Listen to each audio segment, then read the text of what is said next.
against the powerhouses.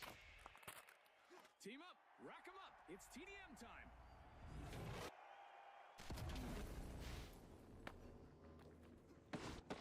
Strap in, everyone. It's time for Team Deathmatch. 2 teams enter, but only one emerges from the chaos.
Opening round for the powerhouses. They held firm and took control. 10 seconds.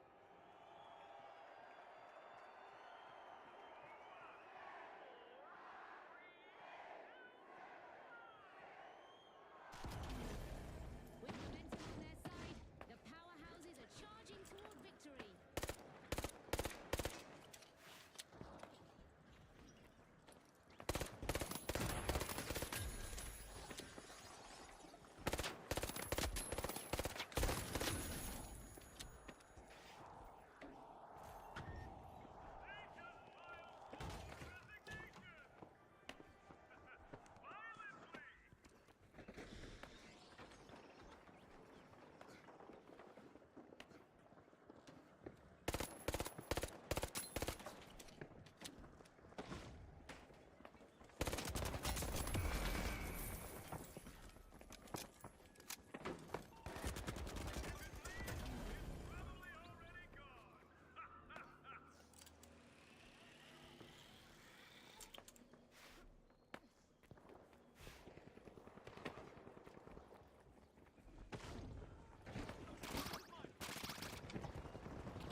Powerhouses delivered a performance marked by intensity and precision to secure the win.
The Mighties versus the Overdogs. TDM time is always a good time.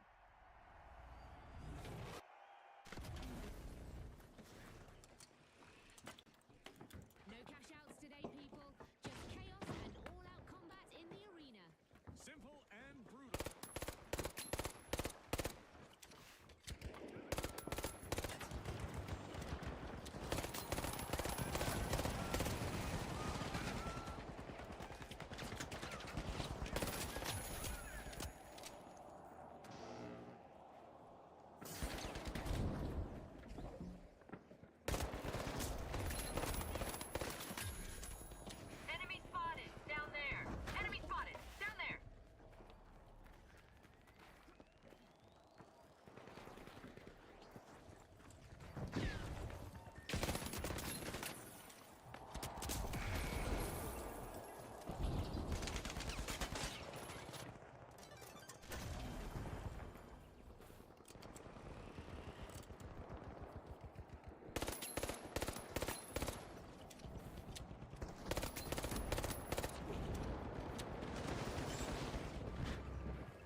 ensured that the Overdogs were positively unstoppable in this team deathmatch.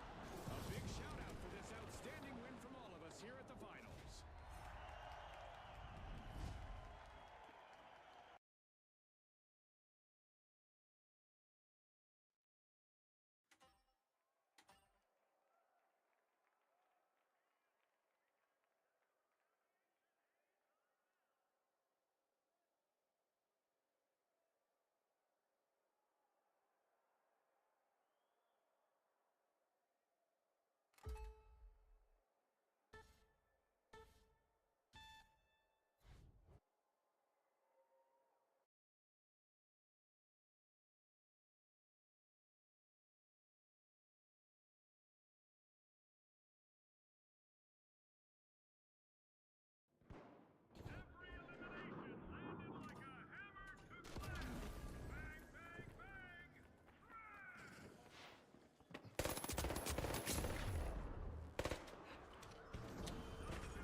The score. One final round will reveal who's truly unstoppable.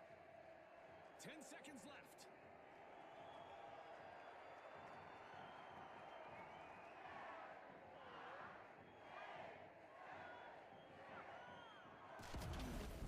Both teams have battled with everything they've got, and now it all comes down to this tiebreaker.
the powerhouses resonated with power, driving them to capture a hard-fought win in this team deathmatch.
Weapons hot and chaos guaranteed. It's TDM time.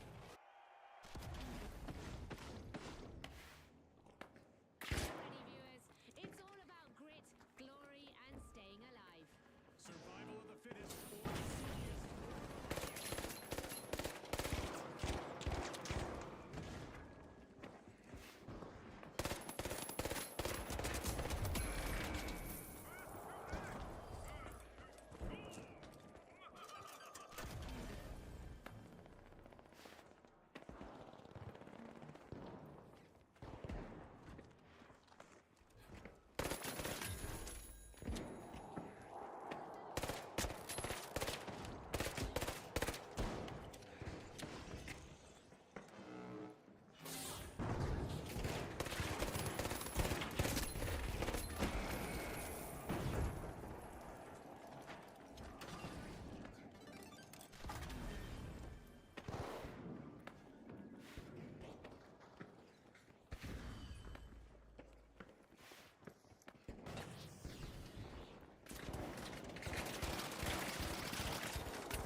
the Steamrollers. A powerful performance, but can they keep it going? 10 seconds.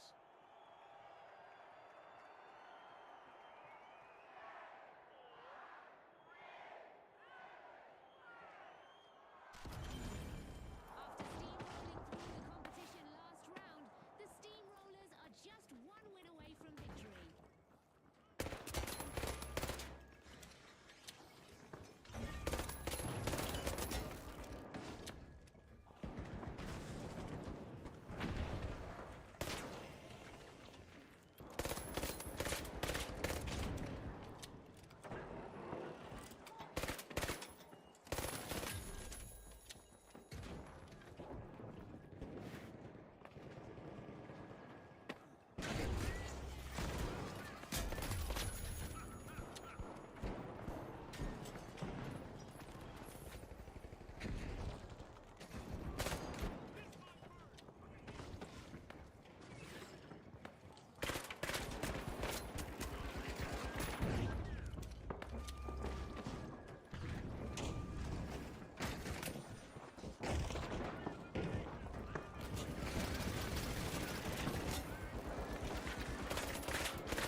demonstrated that a blend of brute force and sharp tactics can overcome any challenge in team deathmatch.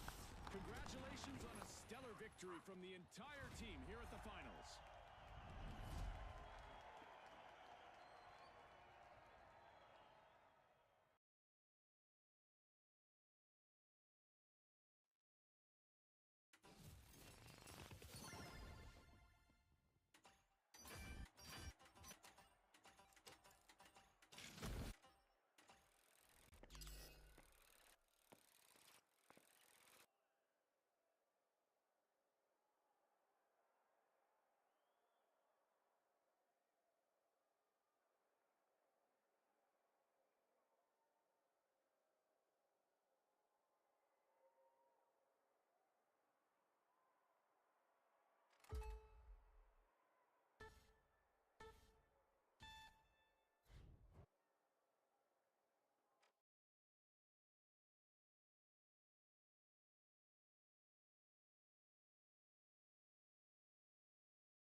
Socialites up against the Mighty. Leave the strategy at the door, gang. It's TDM time. Strap in, everyone. It's time for team deathmatch. Two teams enter, but only one emerges from the chaos.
start from the Mighty. They played with confidence and got the job done.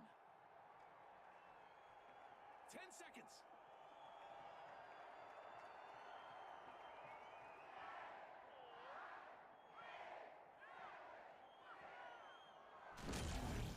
The Mighty dominated the last round. Are they ready to carry that momentum and close out the match?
strategic insight to ensure victory was theirs.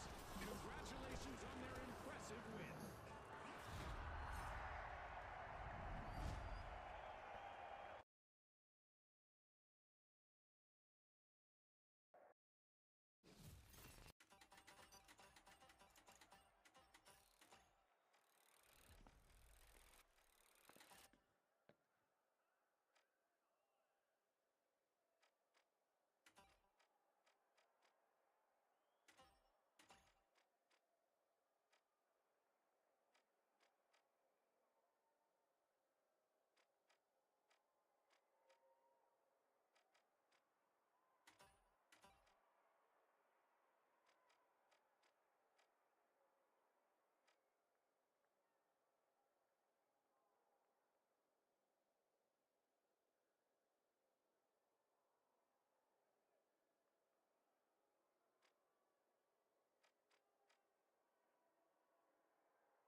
This is it, team. Ready, aim, go! Welcome to Blast Off, brought to you by Osbooze, the drink that fuels your next knockout moment.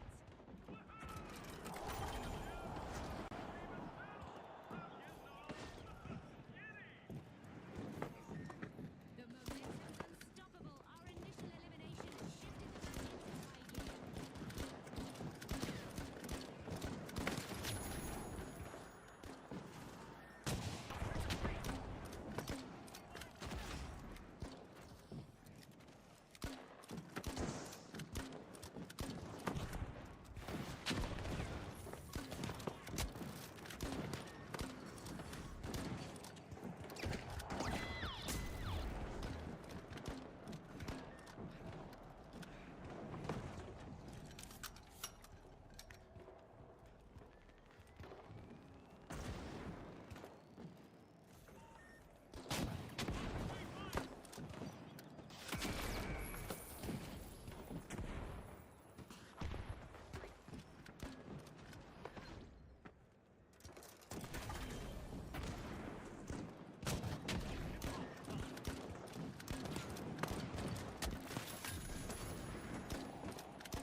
waits for no one, folks. Let's do this.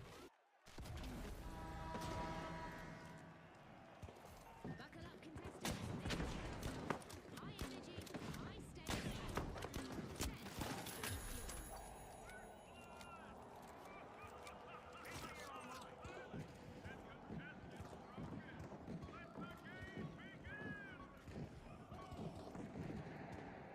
and the teams have made their intentions clear with that first elimination.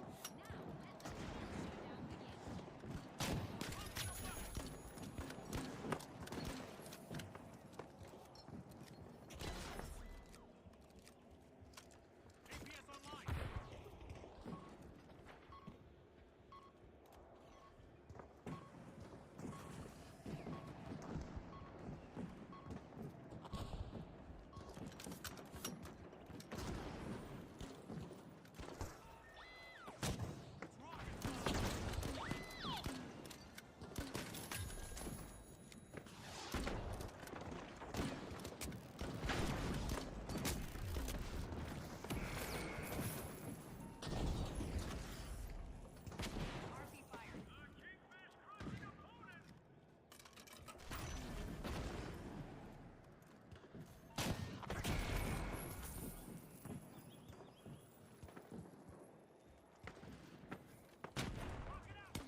Let's see who's got the deadliest aim, folks. Here we go. It's not deception, it's choreography. All about energy and style, exactly what we're doing today, and what our teams will need in order to win.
It's TDM time. Things are about to start fast in Gladstone. Keep your spoons closed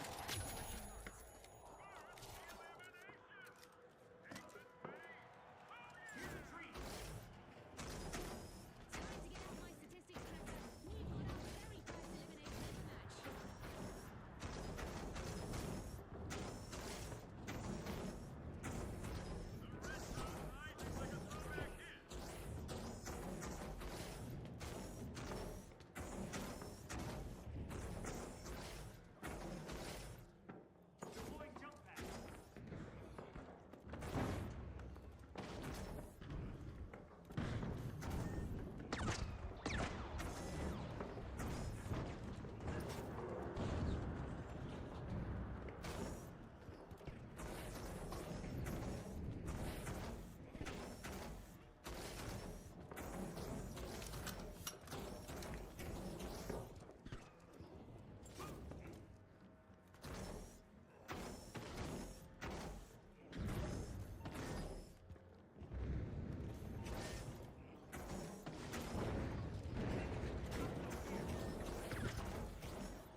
fueled performance right there.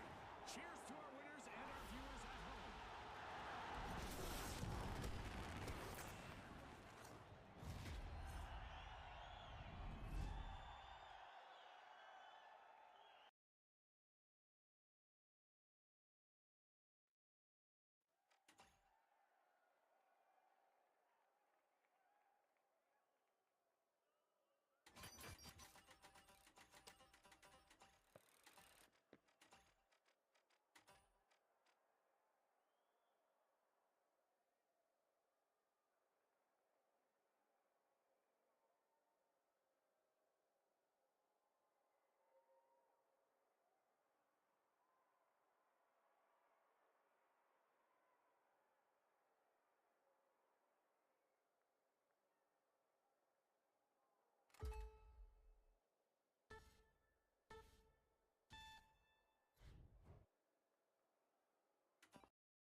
Blink fast, shoot faster. This is TDM. Let's go.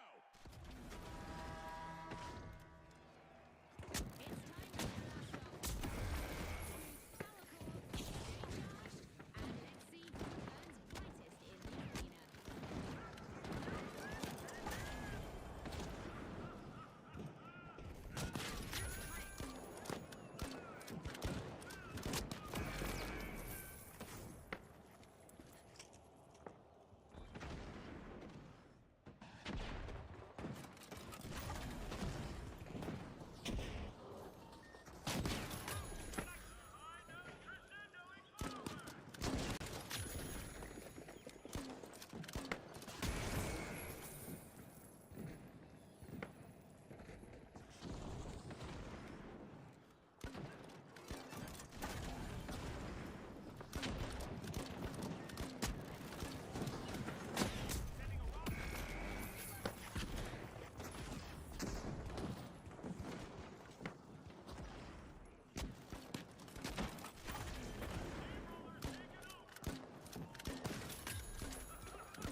Shells versus the Mighty.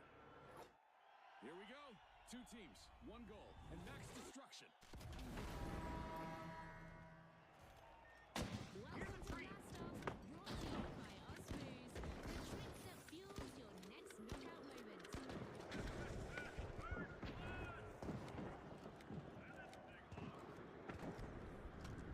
No breaks now. The match just accelerated with our opening elimination. Going ATM.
teams, one goal and max destruction.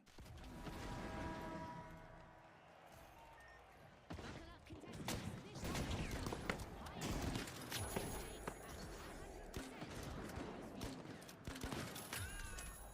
and 100%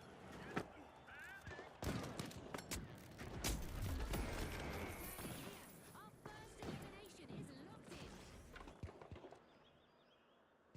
Jump pad ready.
Blink fast, shoot faster. This is TDM. Let's go.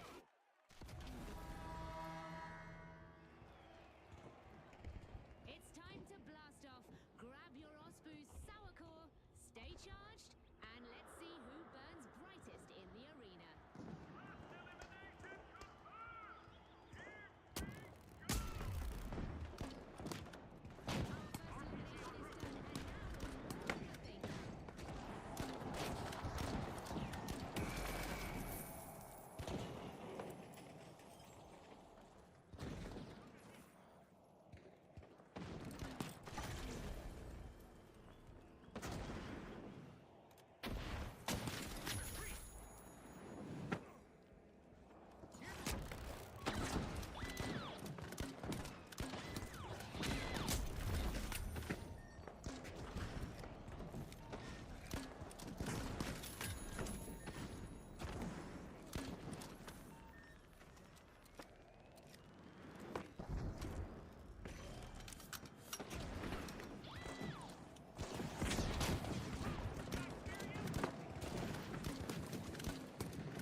Jet setters.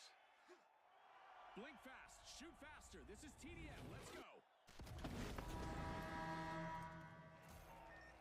This match is all about energy and style, exactly as Spoons delivers. And both teams will work in order to win.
10 seconds left.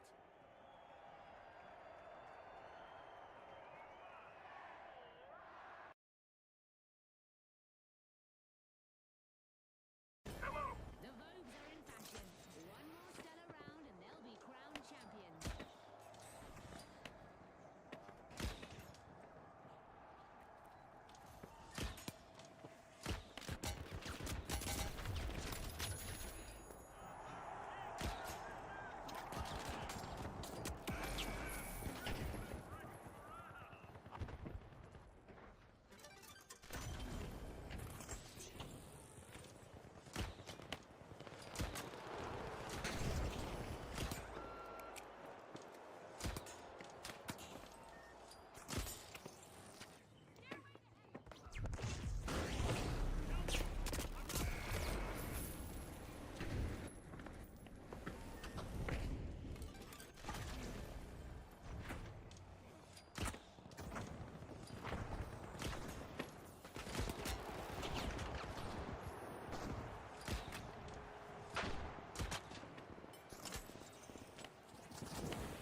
from the Vogues reinforced their strategy, leading to a win that was as stylish as it was decisive.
So,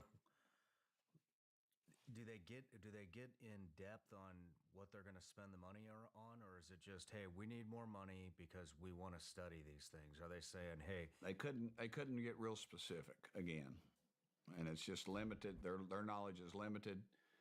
It's give us money so we can develop a plan. I mean, that's where it's going to come down to. Give us money and we'll develop a plan, and then we'll come back to you on how we've spent your money. And they'll come back with, it's inconclusive. So why?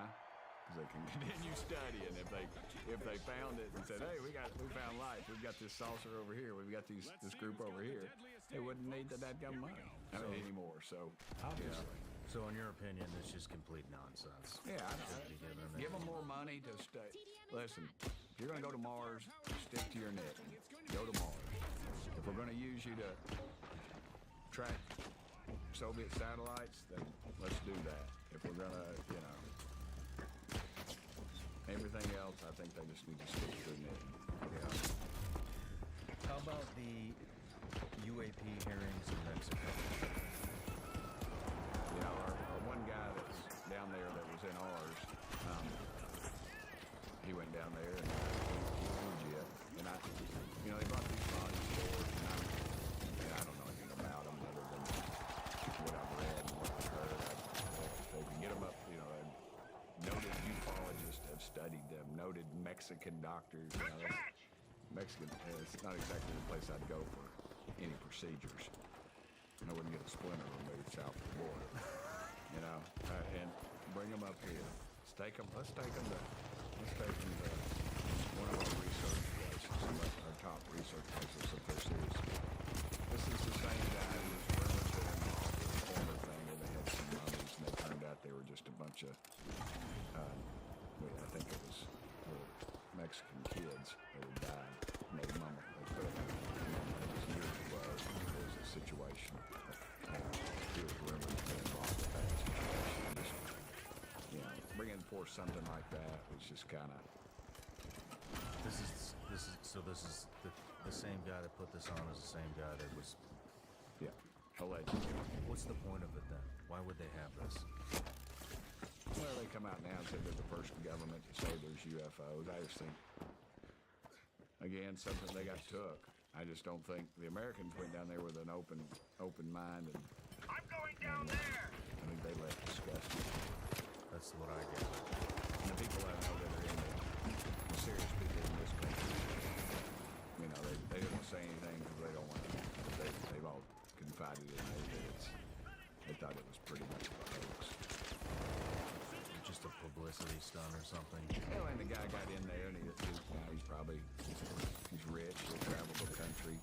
He'll be writing books about it, and he'll display them at a carnival or something. And yeah, I'm sure there's money attached to it. There always is. Do you think that set us back? You think it affected the genre at all? It'll set us back if I'd have put it in ours. You know, so they didn't want to come up here. Yeah. I mean, we had the most talked about UFO hearing in the world. I mean, bar none. Yeah. International. And we had people covering it from all over the world. And I was literally having to turn down interviews just because there's just not enough time to be places. And blogs and podcasts, or what podcasts you call them. And never heard from these guys once. Interesting. What do you know about other countries and their, not just Mexico, but Yeah, well, Canada is big involved. Over in Europe, huge. England has they've had departments that study this. People come forward with information. So yeah, I think it's and once you've got the Soviet Union collapses and things, we lose things. You've got the Italians claim that there was a deal, and it's been written about, and I haven't had time to chase it really.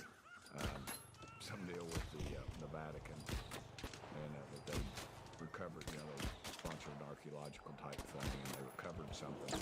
Of course, you got the Nazis, of course, in the Second World War. I don't put a lot of faith in that. I think they had a lot of technology going on. They wanted B2, but they never could perfect a lot of their stuff. They were going 100 different directions, and they didn't learn how to mass produce stuff like you can take, M1 carbon, you take the slide off the bit, one made by Inland Marine, and put it on one made by Winchester.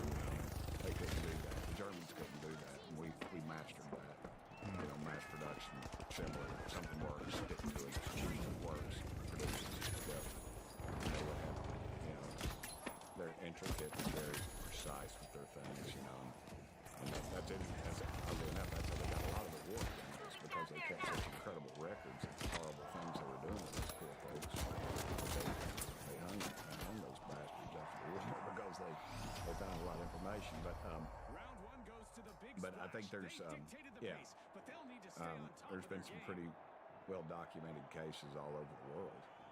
Yeah, I mean, George Knapp reports that Russia has had at least 45 UAP encounters. Former British defense official Nick Pope says that they are aware of UAP programs in both China and Russia. Scott Bray, acting director of Naval Intelligence, reports there are no signs of extraterrestrial involvement. I mean, it's just everybody's all over the board here. Are you getting information previous to China and Russia's UAP programs? A little. They have their landmass is so large that they have and they keep things so secret. So when it comes out, it's usually very old. And it's been chewed on so much, you don't really know what part of it is the truth or not. So I don't get too hung up on that stuff. Okay, because there's enough here that you could spend your 5 lifetimes and not ever get it all disseminated. With as much information and evidence and video footage as you've had access to, is there anything in particular that you find a commonality in all the different reports? Like maybe where do the majority of UAP sightings happen? Yeah, military installations, but I couch that because obviously military installations are where radar is going to be, where our high-tech stuff's going to be. And are they checking out our craft? Are they checking out these areas, or are they're just prevalent, and we have such high-tech equipment that it picks them up? Because I've been things hovered out there for hours, and there'd be like I think even on one of the audios of one of the tapes, you said, "Man, there's a squadron of those things out there." That's not a fake. That's a real deal. I've talked to some of the pilots that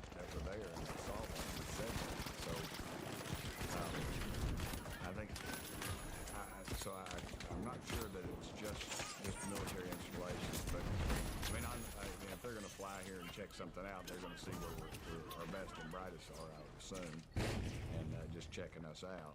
And Well, I don't know if that's in the military anymore. man, that's what I said. They asked me about if I'd seen any UFOs from Washington, D.C. I said no. I said because they said there's no intelligent life. Oh man. All right. Well, let's start moving into the actual hearing. Right. Once again, this is the biggest event ever to happen within the subject matter. Sure. And you did a phenomenal job putting that together. They're great people. The other Congress people, like, you know, Luna, she's great. Jared Moskowitz, we're not the same party. We're so far apart on everything. You know, he's Jewish, and I try to be Christian, and he's a, you know, I'm very conservative, and he's not, obviously. He's got an incredible mind, man. God gave him a gift, and I was just honored that he took part in it. And my buddy Matt Gates walked in. Somebody said, "Is Gates mad at us?" I said, "Gates has got his game face on." And man, when his turn came, it rocked. Yeah. And you know, he's no slouch. He likes me. Several months ago, my office received a protected disclosure from Eglin Air Force Base indicating that there was a UAP incident that required my attention. I sought a briefing regarding that episode and brought with me Congressman Burchett and Congresswoman Luna. We asked to see any of the evidence that had been taken by flight crew in this endeavor and to observe any radar signature as well as to meet with the flight crew. We were not afforded access to all of the flight crew. And initially, we were not afforded access to images and to radar. Thereafter, we had a bit of a discussion about how authorities flow in the United States of America, and we did see the image. And we did meet with one member of the flight crew who took the image. The image was of something that I am not able to attach to any human capability, either from the United States or from any of our adversaries. And I'm somewhat informed on the matter, having served on the Armed Services Committee for 7 years, having served on the committee that oversees DARPA and advanced technologies for several years. When we spoke with the flight crew, and when he showed us the photo that he'd taken, I asked why we didn't have a FLIR system that worked. Here's what he said. They were out on a test mission that day over the Gulf of Mexico. And when you're on a test mission, you're supposed to have clear airspace. Not supposed to be anything that shows up.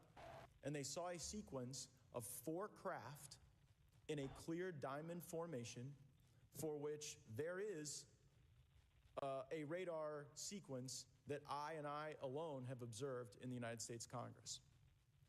One of the pilots goes to check out that diamond formation and sees a large floating, what I can only describe as an orb.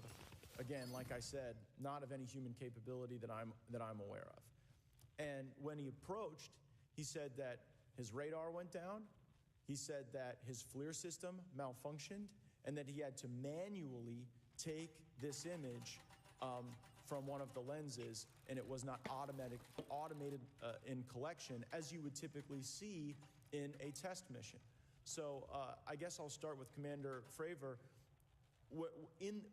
How should we think about the fact that this craft that was approached by our pilot had the capability of disarming a number of the sensor and collection systems on that craft?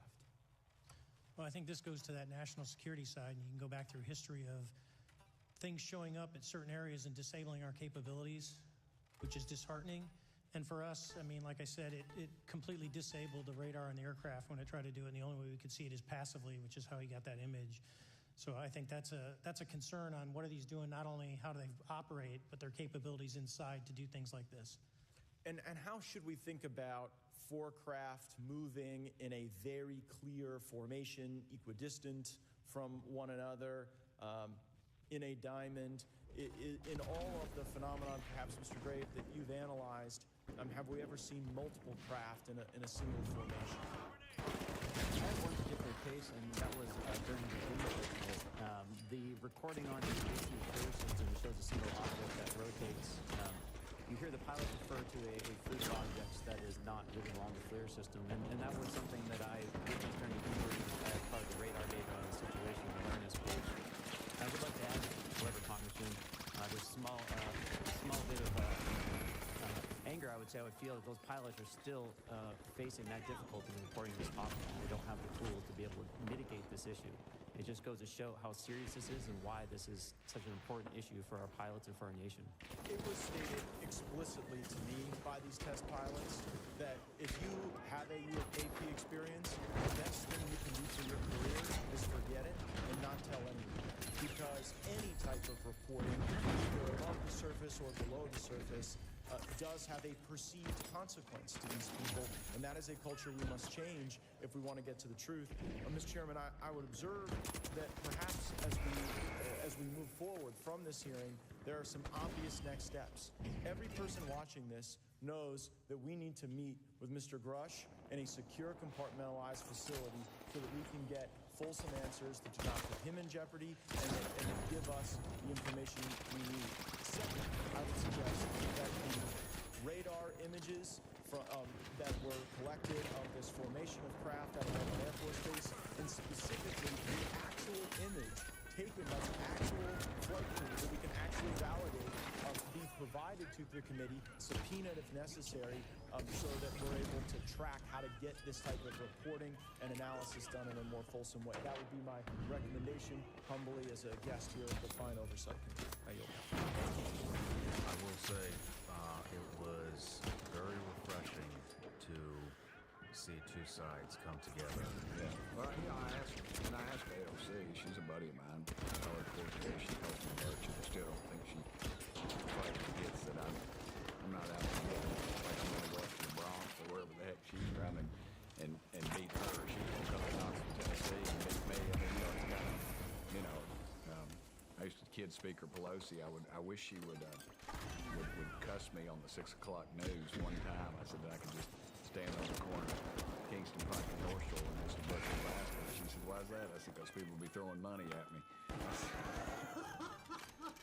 She thought that was great. And I said, "If you need me to come work against you in San Francisco, just call me." But no, it is a nonpartisan issue, and I think there's a complete distrust of government as well in both parties. And I think we kind of see. Let's talk about some of the roadblocks that you guys faced going into this. I know you got turned around at several different military installations. Yeah, I went down to Eglin, down in Florida, I think. Myself and Luna and Matt Gates. They're both from Florida, so I went down there and ate about 3 dozen raw oysters at someplace Matt, his bride, took me to. And then the next morning we went to that meeting. And, we're told we're gonna be briefed and see pictures and trying to visualize it all in my head because it's still it was so predictable. And meet the pilots. So we go into the skiff, which is James Bond kind of stuff. Yeah, I don't have a Fitbit. If you had a Fitbit, you had to take it off. You got a watch or anything electronic or a phone. You had to put it in a little, similar to the things they found the cocaine in its way. Those kind of work. So we go in. It's a big room. A lot of brass. A lot of suits. Probably CIA or NSA or somebody. And they gave us a great briefing on some really scary stuff that's going on in and around where they are. And can you elaborate on any of that? Not really. See, that's what I'm saying. This is a trap. We got to get in the skiff to get this information. Well, in some instances, unless it's been put out, which all this stuff, most of this stuff, is put out by other people in the room. But if they tell you that stuff, it's secret. You're not allowed to talk about it. Unless it's been pressed and been out there. But anyway, and that's a trap. That's what they want to do with David Grush. Let's get him in the skiff. Let's get this information. Well, question. We can even talk about it. You know? People say, well, help us devise our questions, and I just think it's a trap. So I just take him at his word and go on. But anyway, so Matt basically just says, hey, y'all have, it's not what we said we were coming down here for. He said, yeah, I appreciate all this, but this is what we have to go with pilots, pictures. We had to interview the pilots on what they saw. And they said, you can't do it. You don't have the, you don't have the credentials or whatever. You don't have clearance. You don't have the clearance level. Yeah. And, which is not true. So, technically, we're supposed to have the clearance. And Matt said, I tell you what we're going to do. It's like, he said, we're going to come in here. We're going to have a hearing in D.C. And we're going to ask you some questions. And I'm paraphrasing what Matt said, but he said, y'all are going to perjure on something you've said, and we're going to hold you accountable. He said, now which is it? And they said, all right. He said, I'm calling Washington. I'm going to let me talk to somebody in Washington. So, we were at the Pentagon. Matt and the general brought us a nice fruit tray, I remember, up there. And the room was bugged, by the way. That was funny. The room had these mics connected and all this other stuff, and it was just, kind of typical BS. And so, while I was enjoying a delicious fruit tray at government expense, Matt was talking to the Pentagon, and about an hour later, the general came in and was one of the people. He said, all right, we're bringing him in. So we go back down, and they talk. They talk about in the hearing about some things. And I always took this from us. What Matt said in the hearing, he said these were craft that were none of our enemies or our adversaries or friends had, and nobody in this world had this type of aircraft. Is that correct? And they all said, nope, nobody's got those. Unanimously, without hesitation? Without hesitation. Just went down the line. And I'm not sure if he asked that anyway, but that led up to all that, which I thought was I don't know if magnificent's the right word, but it was, you don't ask a question unless you know the answer. And it was historic, I guess, because it's funny that the wheels in Washington, leadership, both parties, they decided, let Burchett go ahead and do this thing, and everybody will show up. They had like 1,000.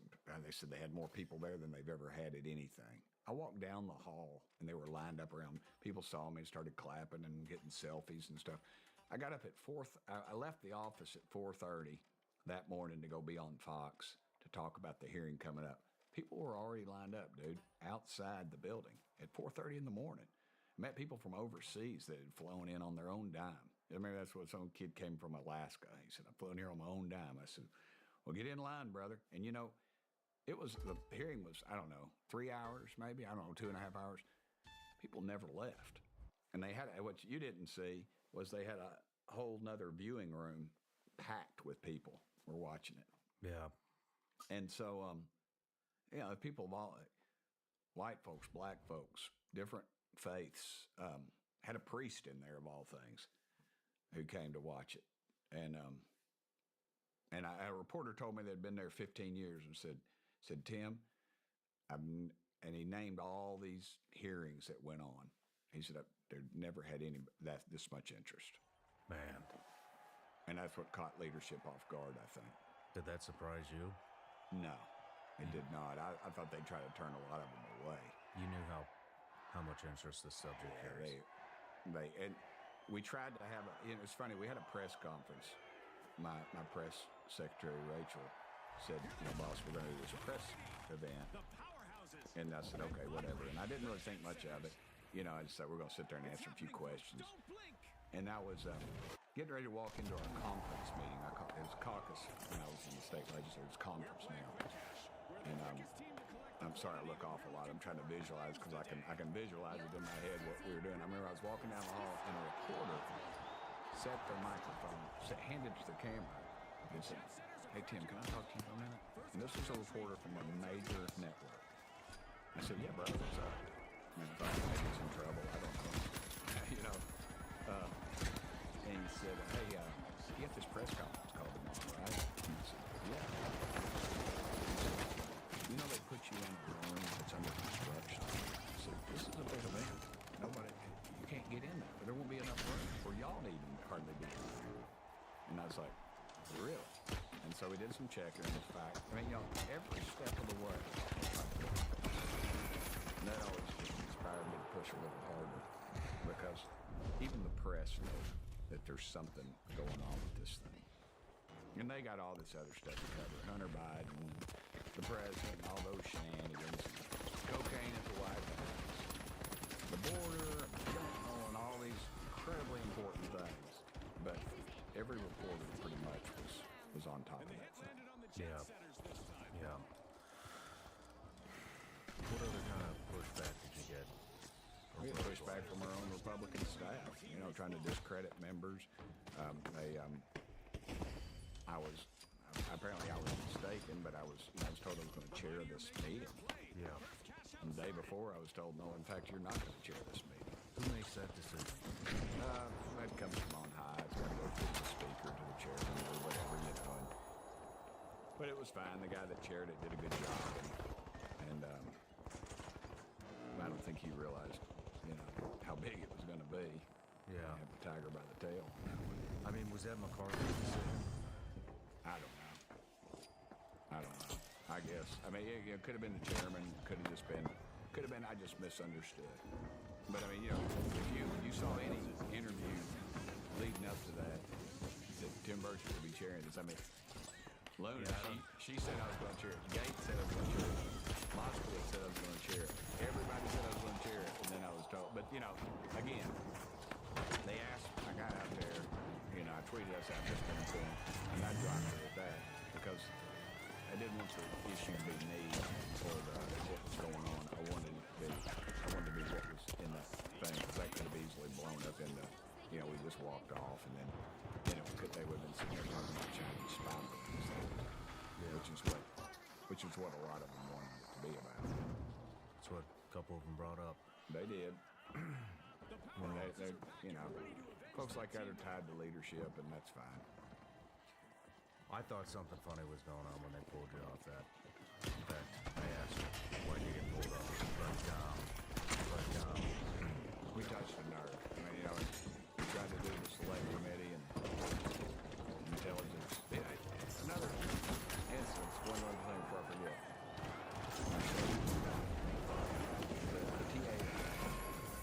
The TAA reauthorization, transportation reauthorization bill.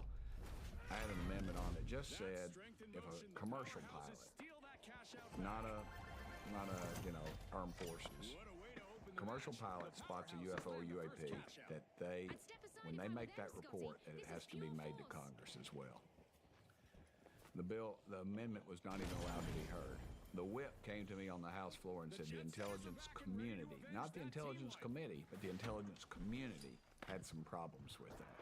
A bunch of unelected bureaucrats. Once again, you wonder how they can still fund Ukraine while the rest of the country goes without. Unelected bureaucrats, once again. And it wasn't even heard. And to me, that's unacceptable. Yeah, that's disturbing. Where do you think that the motivation comes from, especially from people in your own party trying to discredit you or whoever's decision it was to pull you off chairing that hearing? Where's the motivation coming from? Got too much attention. We were turning over too many stones. Too many people were getting uncomfortable. So are these people being paid? I don't know. I don't know what they're doing. Honestly, I mean, it's the swamp. I mean, it's the crookedest thing I've ever been around in my life. But I mean, everybody says, what's your biggest surprise when you got to Washington? I was not surprised because it's, it's just human nature and they play upon it. People want to be liked. They want to be popular. They want to have money. They want power.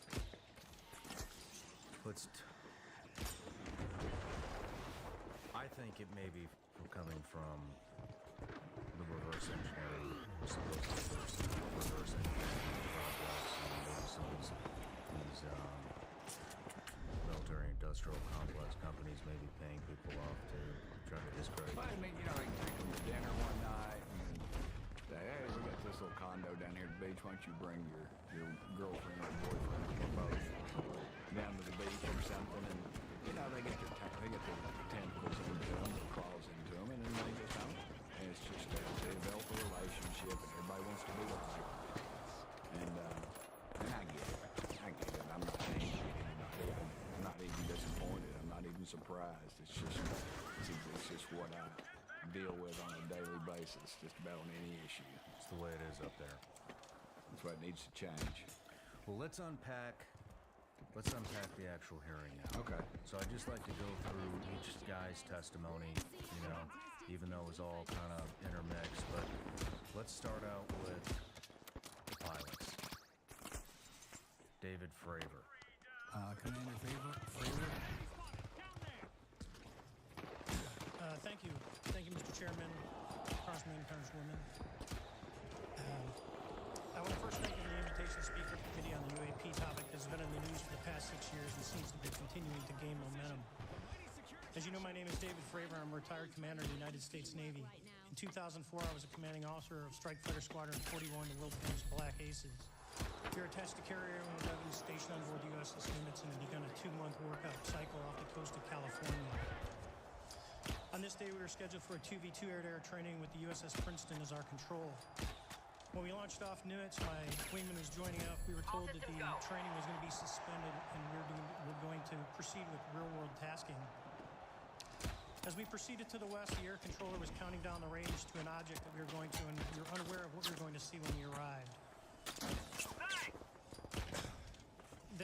The controller told us that these objects had been observed for over 2 weeks, coming down from over 80,000 feet, rapidly descending to 20,000 feet, hanging out for hours, and then going straight back up. For those who don't realize, we have 80,000 feet of space. We arrived at the location at approximately 20,000 feet, and the controller called merge shot, which means that our radar bit was now in the same resolution cell as the contact. As we looked around, we noticed that we saw some white water off our right side. It's important to note that the weather on this day was as close to perfect as you could ask for off the coast of San Diego. Clear skies, light winds, calm seas, no white caps from waves. So the white water stood out in a large blue ocean. All 4 of us, because we were in F-18Fs, so we had pilots and Wizzo in the back seat, looked down a small, saw a white tic-tac object with a longitudinal axis pointing north-south and moving very abruptly over the water like a ping-pong ball. There were no rotors, no rotor wash, or any sign of visible control surfaces like wings. As we started clockwise towards the object, my Wizzo and I decided to go down and take a closer look at the other aircraft staying in high cover to observe both us and the tic-tac. We proceeded around the circle about 90 degrees from the start of our descent, and the object suddenly shifted its longitudinal axis, aligned it with my aircraft, and began to climb. We continued down another 270 degrees, nose low, where the tic-tac, we continued 270 degrees and we went nose low to where the tic-tac would have been. Our altitude at this point was about 15,000 feet, and the tic-tac was about 12,000. As we pulled nose onto the object, within about a half mile of it, it rapidly accelerated in front of us and disappeared. Our wingman, roughly 8,000 feet above us, lost contact also. We immediately turned back to see where the white water was at, and it was gone also. So as we started to turn back towards the east, the controller came up and said, "Sir, you're not going to believe this, but that thing is at your cap point, roughly 60 miles away in less than a minute. You can calculate the speed." We returned to Nimitz. We were taking off our gear. We were talking to one of my crews who getting ready to launch. We mentioned it to them. And they went out and luckily got the video that you see, that 90-second video. What you don't see is the radar tape that was never released, and we don't know where it's at. And the active jamming that the object put on an APG-73 radar. And I can get into modes later if you're interested. What What is shocking to us is that the incident was never investigated. None of my crew were ever questioned. Tapes were never taken, and after a couple of days, it turned into a great story with friends. It wasn't until 2009 until Jay Stratton had contacted me to investigate. Unbeknownst to all, he was part of the ATIP program in the Pentagon right by Lou Elizondo. And there was an unofficial report that came out that's now on the internet. Years later, I was contacted by the other pilot, Alex Dietrich, and asked if I'd been contacted, and I said no, but I'm willing to talk. I was contacted by Mr. Elizondo, and he talked for a short period of time, and he said we'd be in contact. A few weeks after that, I was made aware that Lou had left the Pentagon in protest and joined forces with Tom DeLonge, Chris Mellon, Steve Justice, and others to form Two Stars Academy, an organization that pressed the issue with leading industry experts and U.S. government officials. They worked with Leslie Keane, who's present today, Ralph Blumenthal, and Helene Cooper to publish the articles in the New York Times 2017 New York Times, and it removed the stigma on the topic of UFOs, which is why we're here today. Those articles opened the door for the government and public that cannot be closed. It has led to an interest from our elected officials who are not focused on little green men, but figuring out where these craft are, where are they from, the technology they possess, how do they operate. That also led to the Whistleblower Protection Act and the NDAA.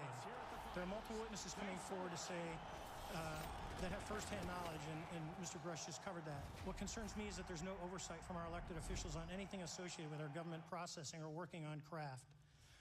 Believe it not, from this world. This issue is not a full public disclosure that could undermine national security, but it is about ensuring that our system of checks and balances works across all work done in the government using taxpayer funds. Relative to government programs, even unacknowledged WAVE programs have some level of oversight by the appropriate committee members in the House and Senate, and this work that is said to be occurring from whistleblower testimonies should not be exempt. In closing, I would like to say that the Tic Tac object we engaged in 2004 was far superior to anything that we had on time, have today, or are looking to develop in the next 10 years. If we in fact have programs that possess this technology, it needs to have oversight from those people that the citizens of this great country elected in office to represent what is best for the United States and best for the citizens. I thank you for your time. Thank you very much. His concern was that there was going to be a collision, and his concern was literally with the pilots, that they have some safety and security, because the government's saying this isn't happening and this is not going on. I mean, it was just a genuine concern, and he's been brought into it because of what he'd seen. What did he see? Can you go through his testimony? Well, see, you're asking me to remember too much. I was up on stage moving around pretty quick. Let's see. I can throw it all together. Seems one of them, they were hovering, and they went out to them, and then they'd seen them multiple times. Then they chased them, and then, well, they both were pretty similar as far as that went down. I mean, I knew their testimony before they gave it. I mean, obviously, because I had, I'd researched them pretty well.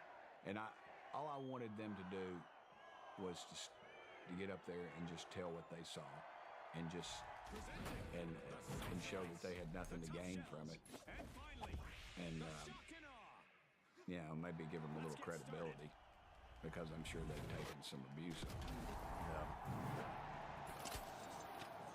When I first started this whole podcasting thing, an online store was about as far from my mind as you can get. And now, most of you already know this, but I'm selling Vigilance League gummy bears online. We actually have an entire merch collection that's coming soon. And let me tell you, it is so easy because I'm using a platform that is extremely user-friendly. And that's Shopify is the global commerce platform that helps you sell at every stage of your business. What I really like about Shopify is it prompts all the things that you want to do with your web store, like connect your social media accounts, write blog posts, just have a blog in general. Shopify actually prompts you to do this. You want people to leave reviews under your items? You can do that on Shopify. It's very simple. Shopify helps you turn browsers into buyers with the internet's best converting checkout, 36% better on average compared to the other leading commerce platforms.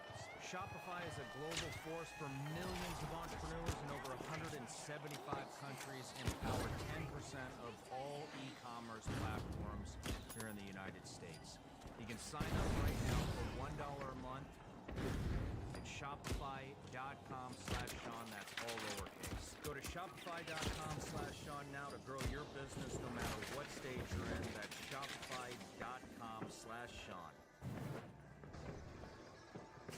Right now, I just want to give a huge shout out to all of you out there whose job is to hire. The small business owners who are just trying to grow their team to the HR rep of a big firm who's hiring hundreds throughout the year. You all have one of the toughest jobs there is. But what if I were to tell you there is an easier way to hire? It's called ZipRecruiter.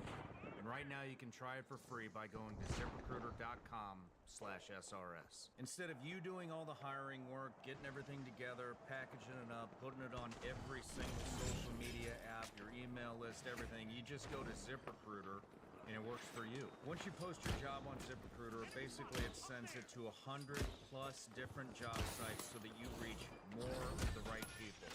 ZipRecruiter's powerful technology scans thousands of resumes for you to identify people whose skills and experience match your job.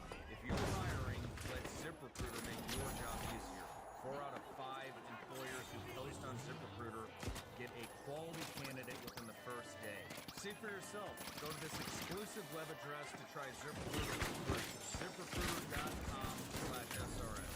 Again, that's ZipRecruiter.com/SRS. ZipRecruiter, the smartest way to hire. And you know, and the Tic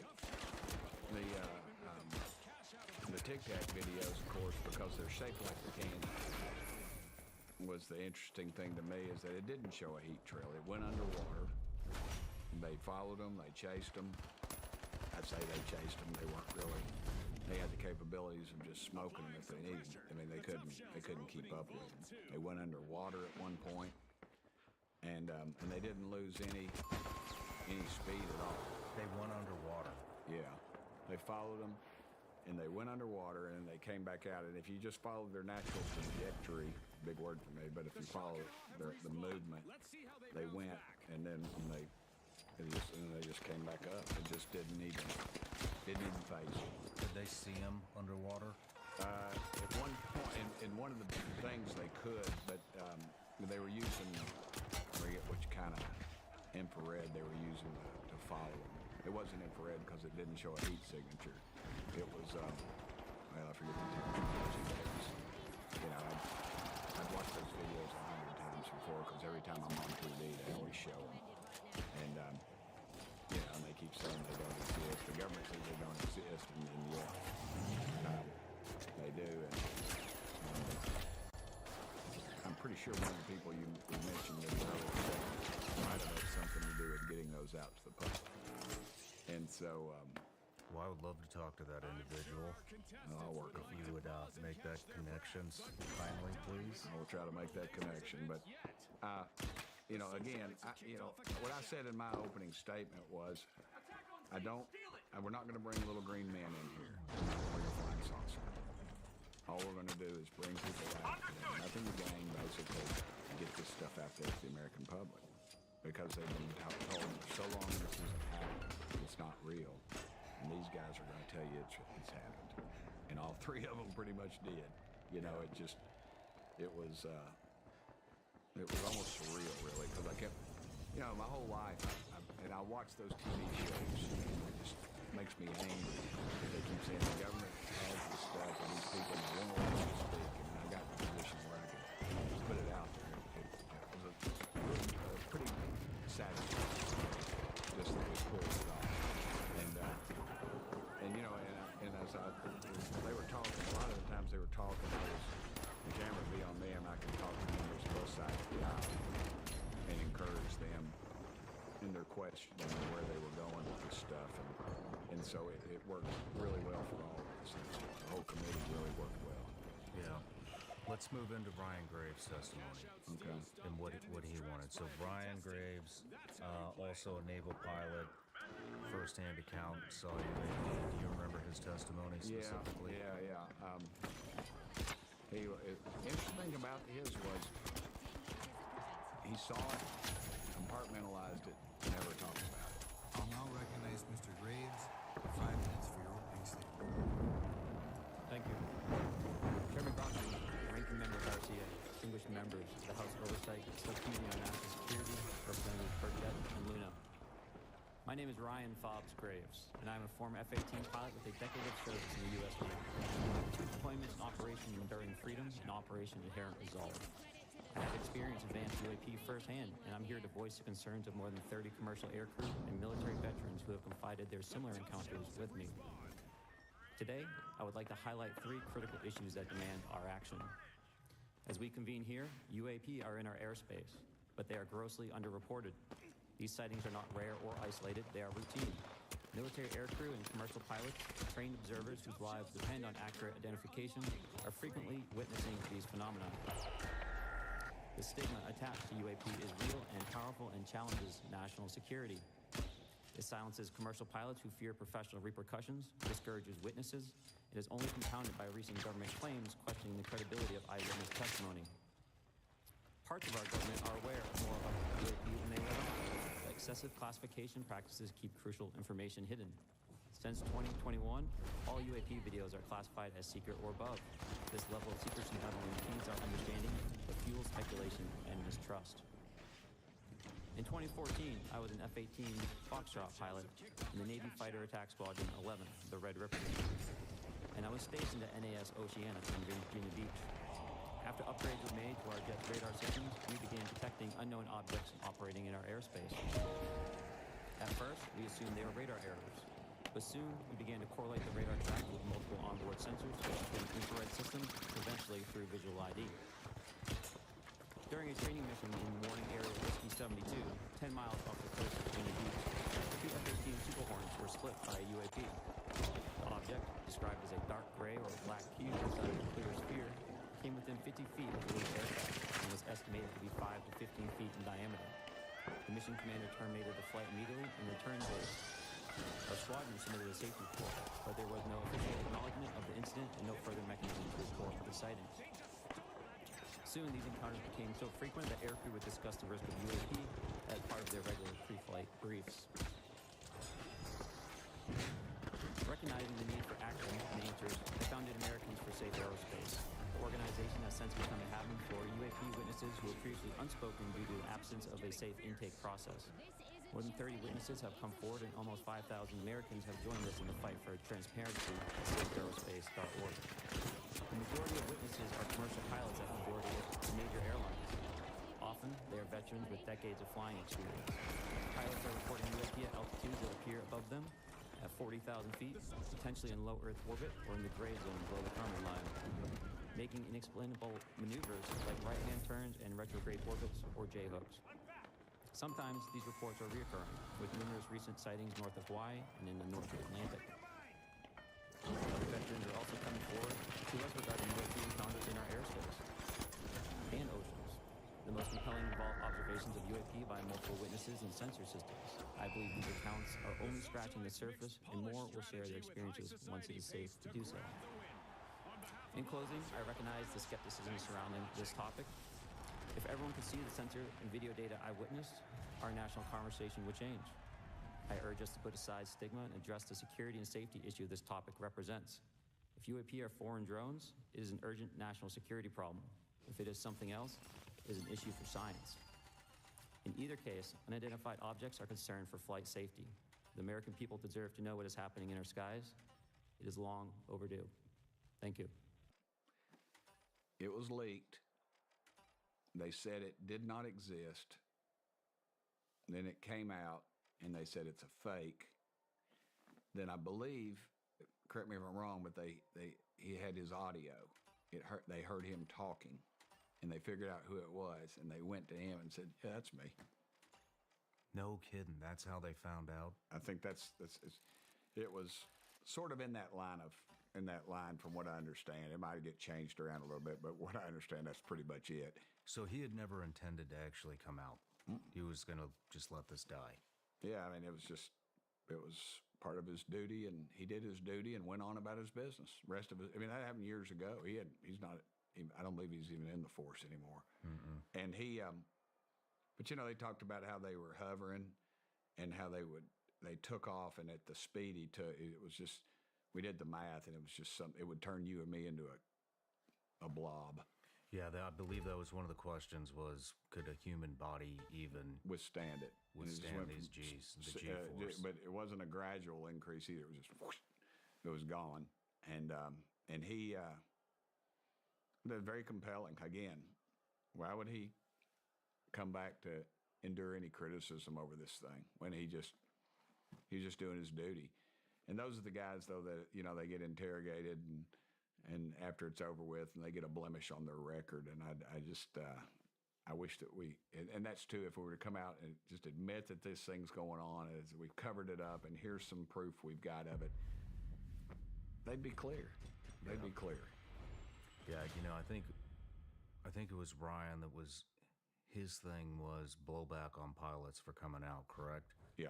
How many of these pilots are getting,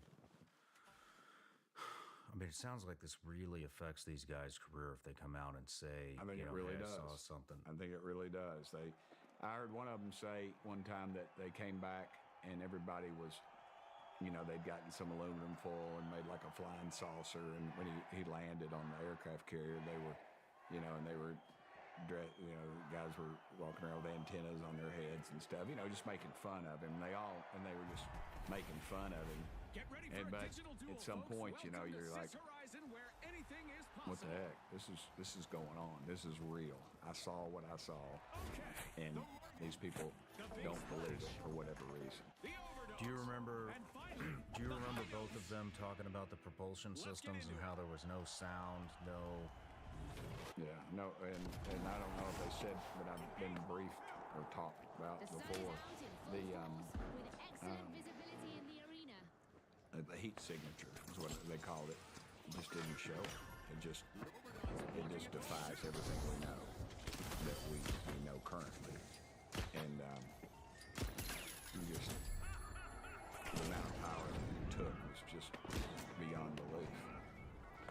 Let's move into David Hirsch. His testimony. hold on to your I mean, resolve you just had bucket hat. there were so many different aspects of the things that he had been involved in.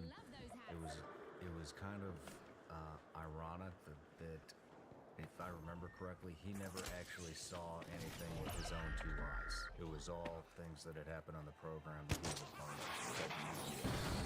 He was told about, and that he debriefed people on, I believe, and along that line, yeah. But to me personally, it was the most.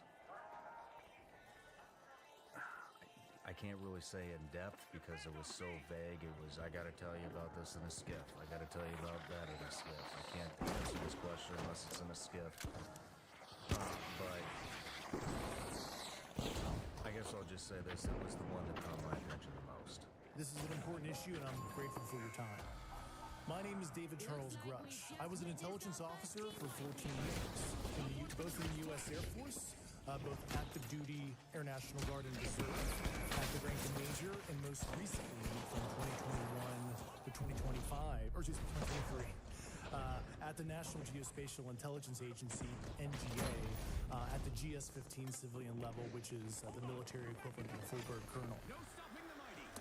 I was my agency's co-lead in unidentified anomalous phenomena and transmedium object analysis, as well as reporting to the UAP Task Force, UAPTF, and eventually, once it was established, the All-Domain Anomaly Resolution Office, ARROW. I became a whistleblower through a PPD-19 urgent consumer filing in May 2022 with the Intelligence Community Inspector General. Following concerning reports from multiple esteemed and credentialed current and former military and intelligence community individuals that the U.S. government is operating with secrecy above congressional oversight with regards to UAPs.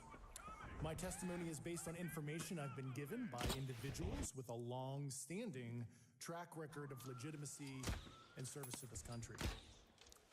Many of whom also have shared compelling evidence in the form of photography, official documentation, and classified oral testimony to myself and many of my various colleagues. I have taken every every step I can to corroborate this evidence over a period of 4 years while I was with the UAP task force and do my due diligence on the individuals sharing it. This is because of these steps I believe strongly in the importance of bringing this information before you. I am driven by a commitment of both the truth and transparency, rooted in our inherent duty to uphold the United States Constitution and protect the American people. I'm asking Congress to hold our government to this standard and thoroughly investigate these claims. As I stand here under oath now, I am speaking to the facts as I've been told. In the U.S. Air Force, in my National Reconnaissance Office, NRO, reservist capacity, I was a member of the UAP Task Force from 2019 to 2021. I served at the NRO Operations Center on the Director's briefing staff, which included the coordination of the Presidential Daily Brief and supporting a variety of contingency operations, which I was the Reserve Intelligence Division Chief backup. Kudos to the Overdogs. They In just cashed 2019, the UAP Task Force Director asked me to identify all special access programs and controlled access programs, also known as SAPs and CAPs. We needed to satisfy our congressionally mandated mission, and we were direct report at the time to the DepSec desk. The mighty are forcing open.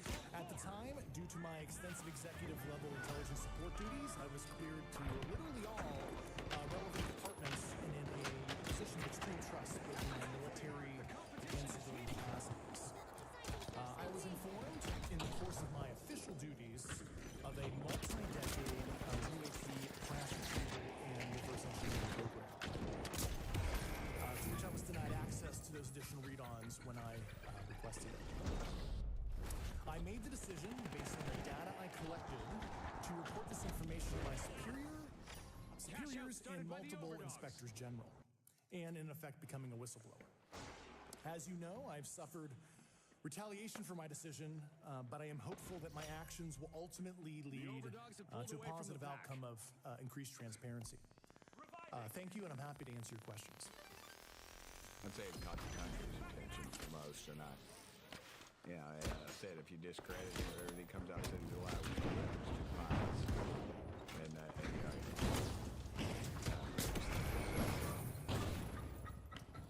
I know Grush, known him for some time. We talk, we text frequently, whatever. And he's a very interesting guy. He's put into a tough situation, and again, why would you come out with all that? Because you know he's going to get humiliated publicly. Yeah. Could you go through some of the stuff that he disclosed? Yeah. Bodies. There are bodies. There are craft. And that went along with my line of questioning. Another team went for the big My splash. questions were kind of leading because I knew the answer, but I wanted them to say it. But they, we know the stuff's out there. Somebody has it, and how they keep it from us. Because the next thing, well, why doesn't somebody come out with it then? Why don't those people that have it, that are looking at it properly right now, know what they need to look at? He was talking about reverse engineering crafts. So where is he saying these crafts came from? Where did we recover? Some are archaeological, now it could be put in conversations that I've had versus the committee. Because you got to realize I've been, you don't know.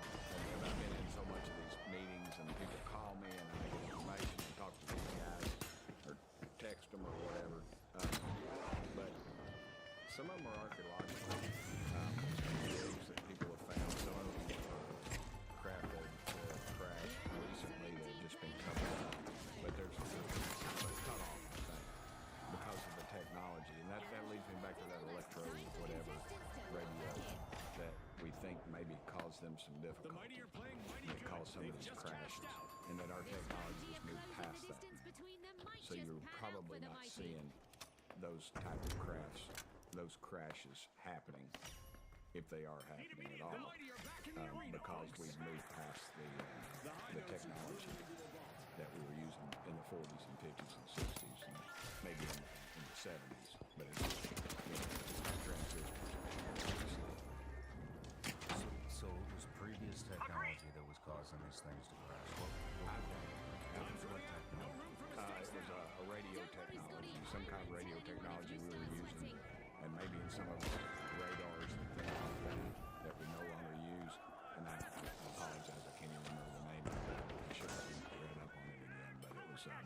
I was told that by somebody pretty informed that thought that was probably the reason that all of a sudden it started, and then all of a sudden that sort of stopped. Because after we quit using that technology, we quit. Because it apparently would not, I don't know if shortening it out is the right thing, because I don't know what they're using. But apparently is what it did was it would lock them up, kind of. Maybe offline, did he ever talk about how long it may have taken to reverse engineer some of these crafts? Offline, like me and you talk offline, or offline, did I talk offline with them? Offline with them. Oh, yeah. They said a lot of it we're still not even in the ballpark. Really scratching the surface. Again, it goes back to my early days and back to the people in Mayflower. Yeah. Kind of thing. And we're because this technology is so advanced, so far past us that we don't even, it's just hard for us. How about, he'd also talked about covering non-human biologics. Yeah, lies is what it is.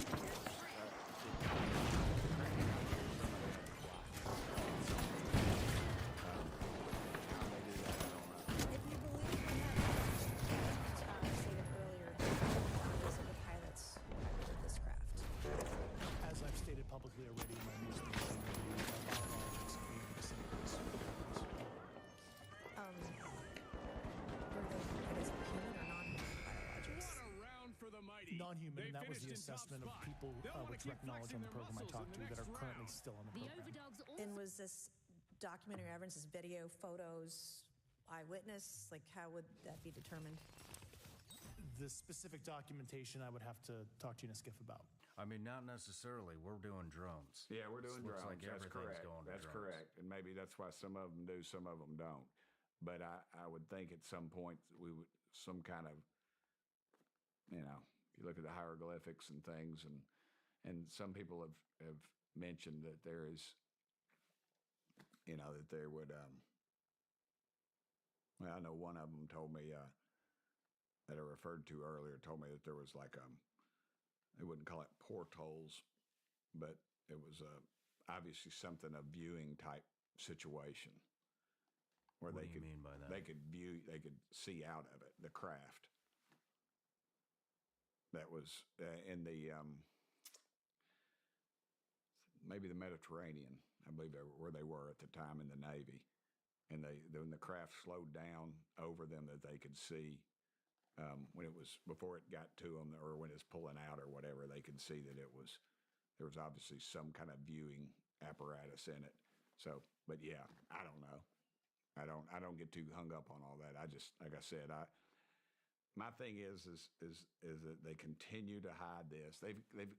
How can we trust the government that said they didn't exist? Then all of a sudden they say they do exist, and we're supposed to fund them to study it. I just think they'll trickle stuff out and keep that hook out there, and we'll just keep biting it. Yeah. Because that's human nature, and it's going to, but they know they got to. I mean, when is the first time that you heard that we've recovered non-human biologics? Well, it obviously wasn't in the hearing. Yeah.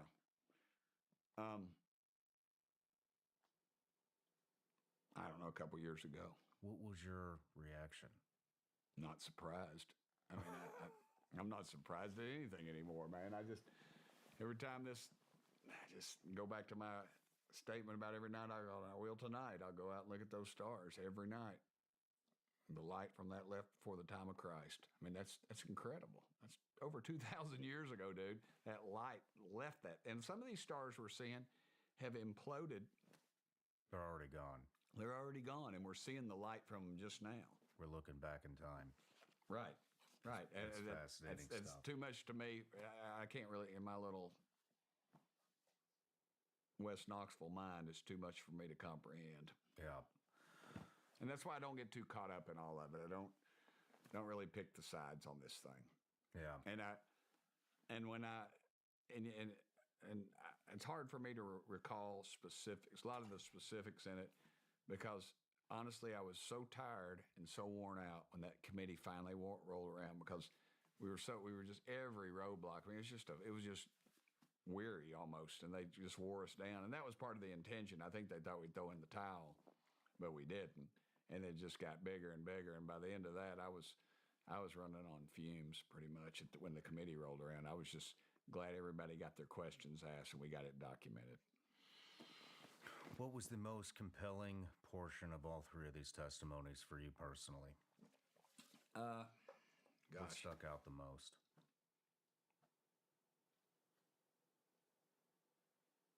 I don't know, because honestly, I've been reading about this and studying this since I was 7 or 8 years old, and I've talked about it, and I've talked to people so much. I think the best part about it was just what I said in the final part of it. I just said, Mr. Chairman, I can say something. He said, yeah, sure. I said, I hope this allows you folks that have, took ridicule your whole life over this thing to finally say, yes, somebody else believes what you're saying, and that you don't, you're not some pariah or something. You're not crazy. Yeah. That you've seen something, and we're going to try to get to the bottom of it. I don't know if I will or not. I think, they're going to keep throwing up roadblocks and giving me one more committee. Amazing. We got to take time in government to make government bring out stuff that they have. Yeah. And they still won't do it. Yeah, it is very frustrating. And that's Americans want their pizzas in 30 minutes or less, and that's about our dadgum attention span, and I'm 100% guilty of that. Yeah. They run out the clock on this thing, there'll be another shiny object over here we'll be chasing and move on to something else, they think. I'm going to keep pushing at it. I don't know how much longer I can keep Congress involved in it. Yeah, well, I think we're saying that in just about every issue that gets brought up is we're just kicking the can down the road. And it goes away. It's a great, it does. It's a great deal for them, because people in the swamp, because they know they can just move on to the next one. Yep, it does work. Saw with the Afghan withdrawal recently. Nobody's talking about that anymore. We saw with all kinds of stuff that's happening. Nobody's talking about the cocaine at the White House. Nobody's talking about all these other things. There's still, every day I'm getting a call on UFOs. Yep. Nobody's talking about the Epstein stuff. Who? Yeah, absolutely. And that's the biggest cover-up of what that. I mean, they spend a whole lot of time trashing, the movie about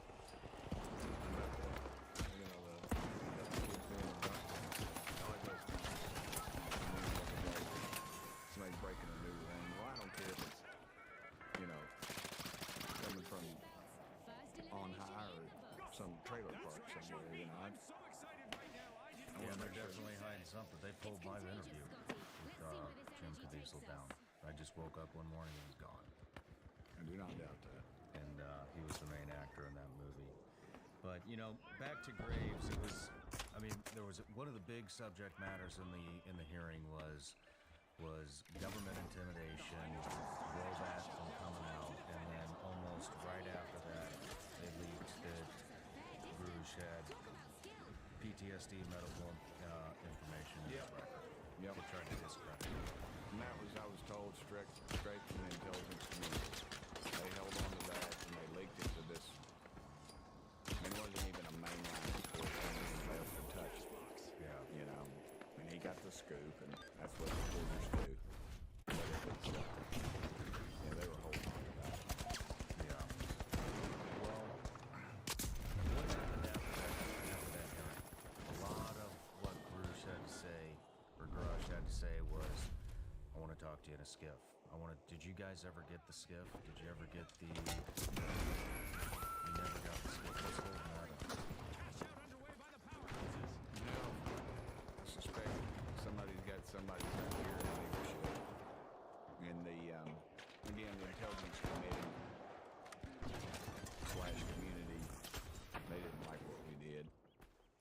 make us. Is that the committee in Congress or at the Senate?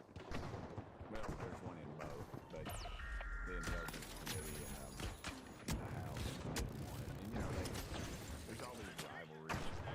And it just happens. I mean, it's just human nature, dude. I don't, they're all my friends, but, we touched a nerve.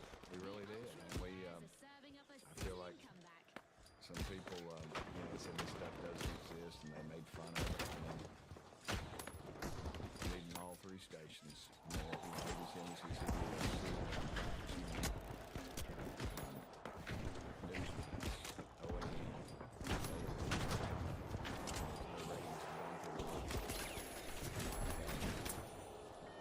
I knew that it had somebody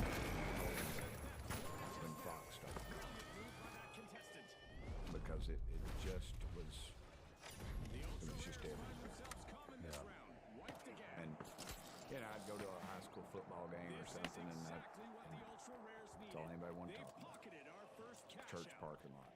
All they wanted to talk about. It was, and I guess looking back, it was almost surreal, really, because it was pure, man. It was pretty cool. Do you think a lot of these people that have commented to you under the table on good job, thanks for covering this, you think they saw the notoriety? You think they saw some of them did, news and they just wanted more press? And that's why they want to bump me. They don't. That's why we're not probably part of the reason.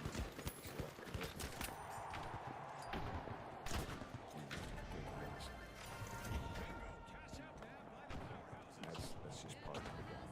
Do you talk to the Senate committee at all? Oddly enough, all those UFO people in the Senate that talk UFOs, a couple of them I tried to have meetings with, but they canceled the meetings. Really? Yeah, before all this even happened. And, we'll meet with you. And then they cancel it, and they never reschedule. I've been trying like hell to get Marco Rubio. Ask him why he canceled the meeting. I will. If I get him in here, I'll ask him. But, like I say, who? Where do you... Again, the staffers, they got too much control, and they're running the show. Yeah. What's coming next in Congress? With this issue? Yeah, with this Yeah, issue. we'll have another committee, and what I'd like to bring in is some department people. I don't want to discuss too much about it because they'll end run me again.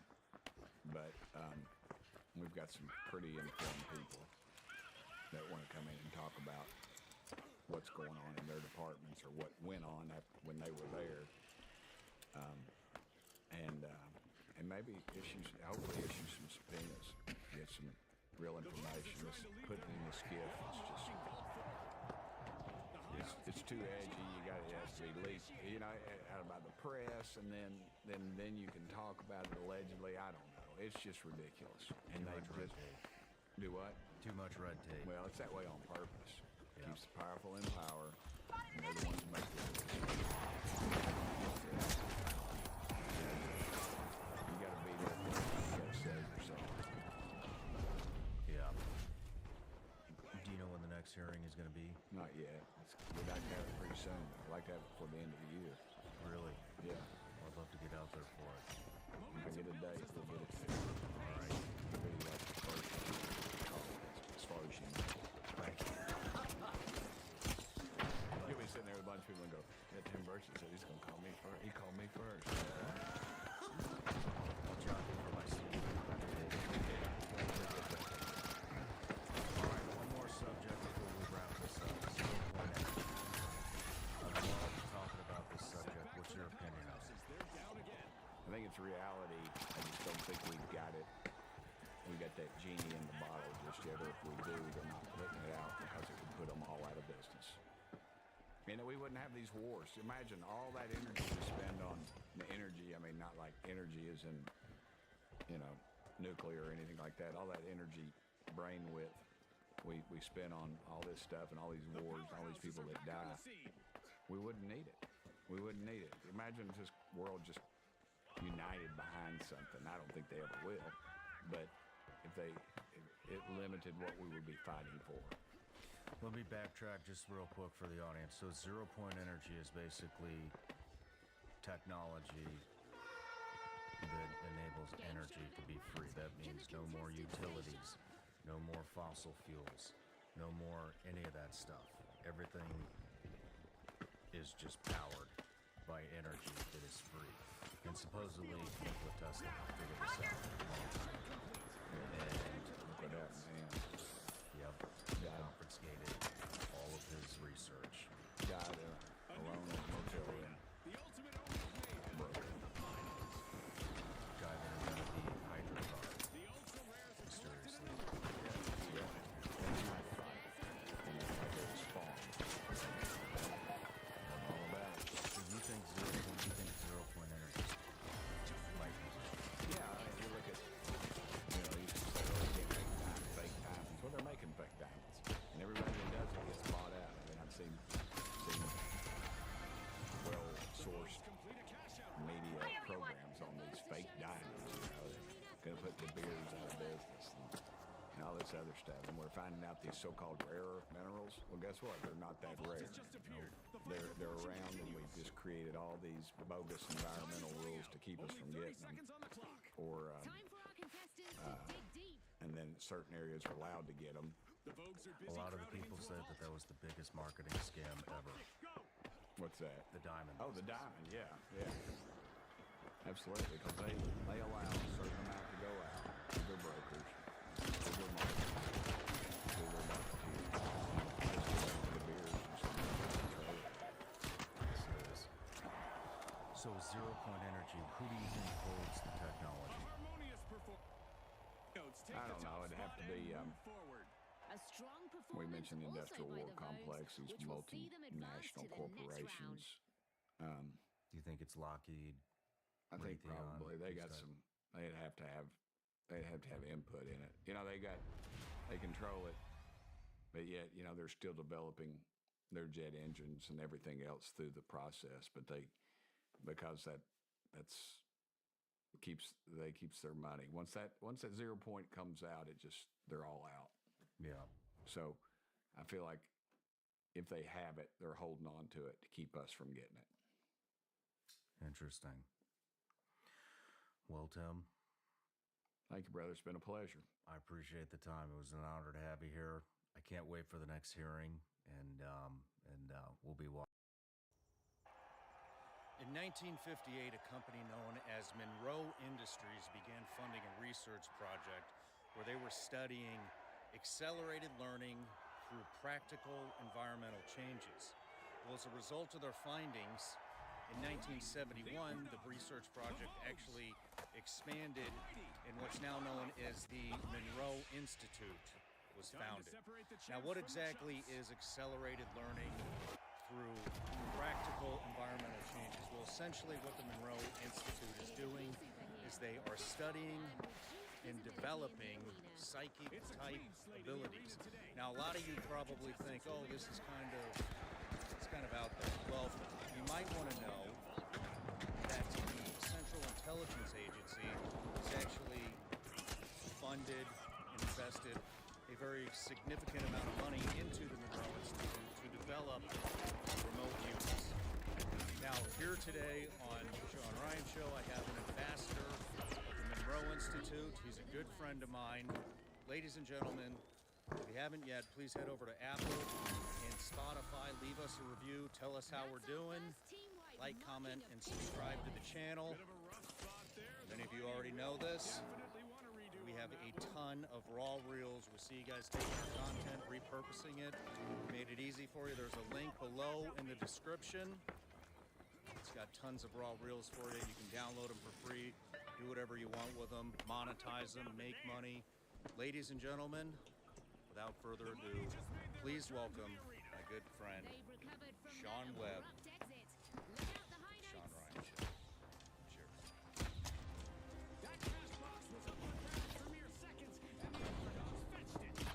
Sean, welcome back to the show.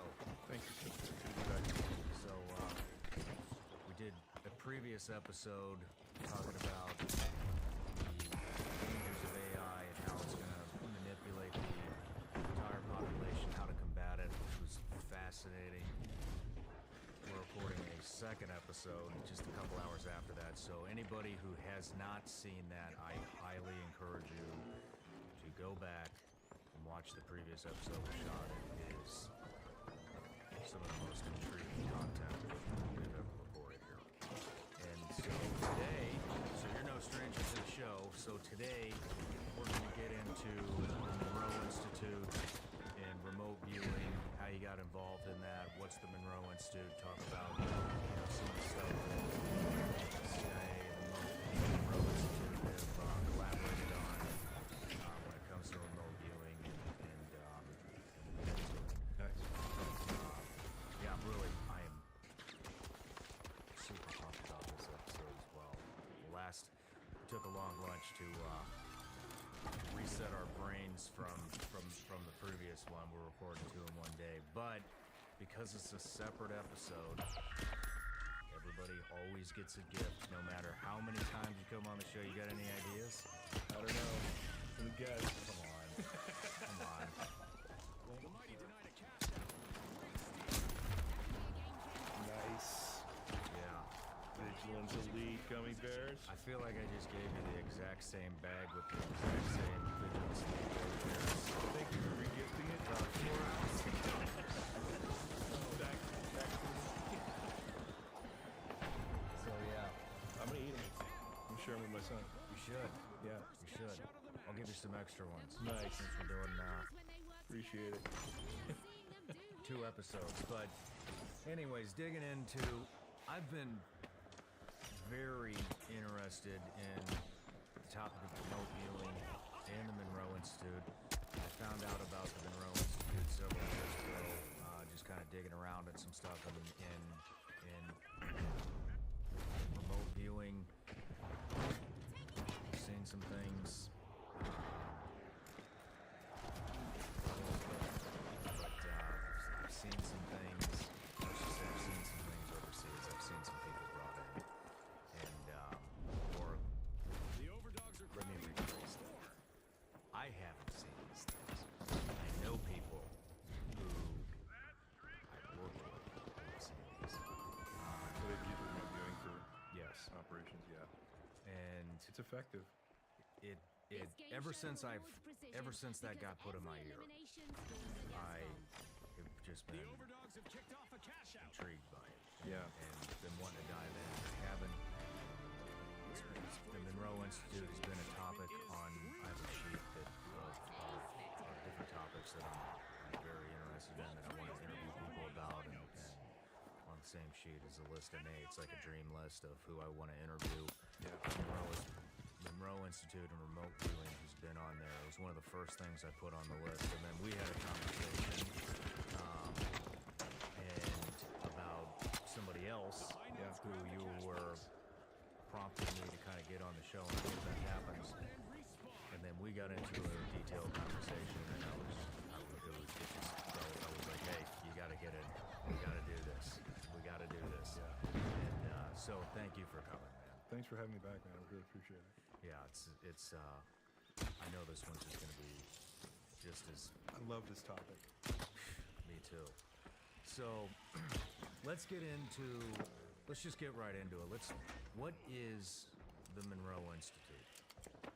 So the Monroe Institute is one of the, if not the premier research institutes for consciousness expansion. And on the East Coast, at least, if not in the country. That begs the question, okay, so what is consciousness? And consciousness is that place within us that we observe separate state from our minds, because like if we talked about last episode, we talked about one characteristic, one phenomenon of consciousness versus our mind's knowledge. If we can take our consciousness and see what our mind is doing with our emotions and stuff like that, see our mind in operation, that proves that consciousness is separate from our mind. And so we're not exactly sure. We don't have a complete definition of what consciousness is. No one agrees on the definition of consciousness. There are a lot of scientists out there that say consciousness is an emergent property of the complex system of our brains, and if our brains weren't there, we wouldn't have consciousness. And while that's true to a point, it doesn't necessarily say that consciousness is just in our brains.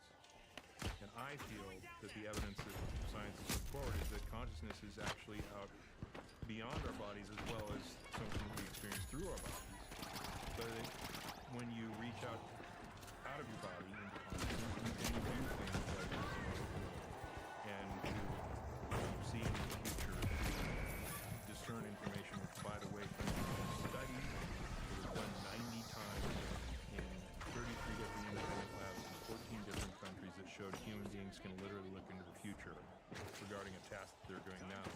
Well, expansion out into that consciousness is that practice of taking your mind and going out beyond your body to find out the cool things that you can do with it, and the cool things that you can experience with it, and the new things that you can learn, and the ways that you can use it for things like remote viewing. So Monroe is that place that helps develop technology to help humans expand that consciousness out beyond their body and do really cool things with it. They have, they invented this insync technology that everybody's talking about.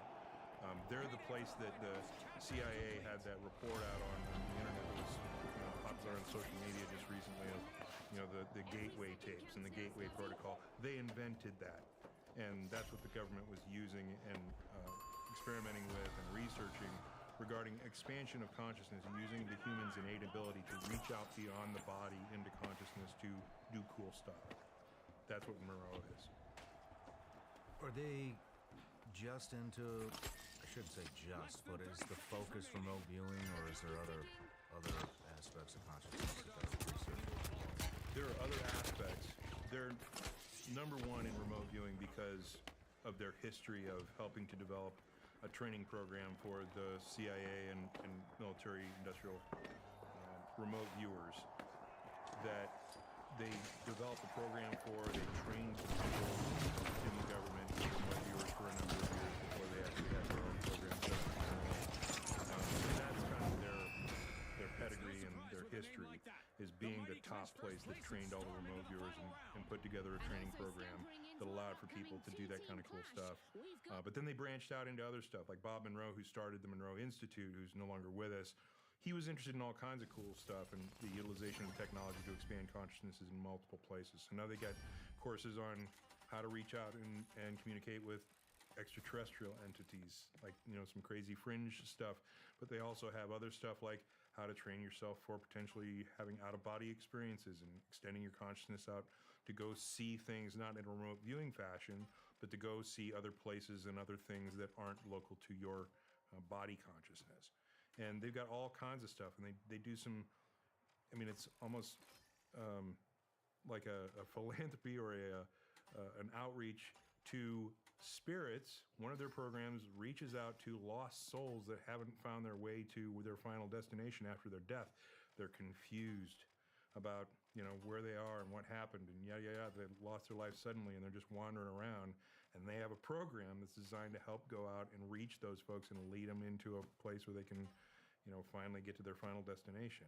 It's like, and there's science up there that helps validate a lot of what they're doing in the physical realm, to say there's evidence that proves that this stuff is effective. There's evidence, and like in the case of Joe McMoneagle, who was remote viewer number one for the Army Intelligence and CIA program that they put together, his evidence is irrefutable.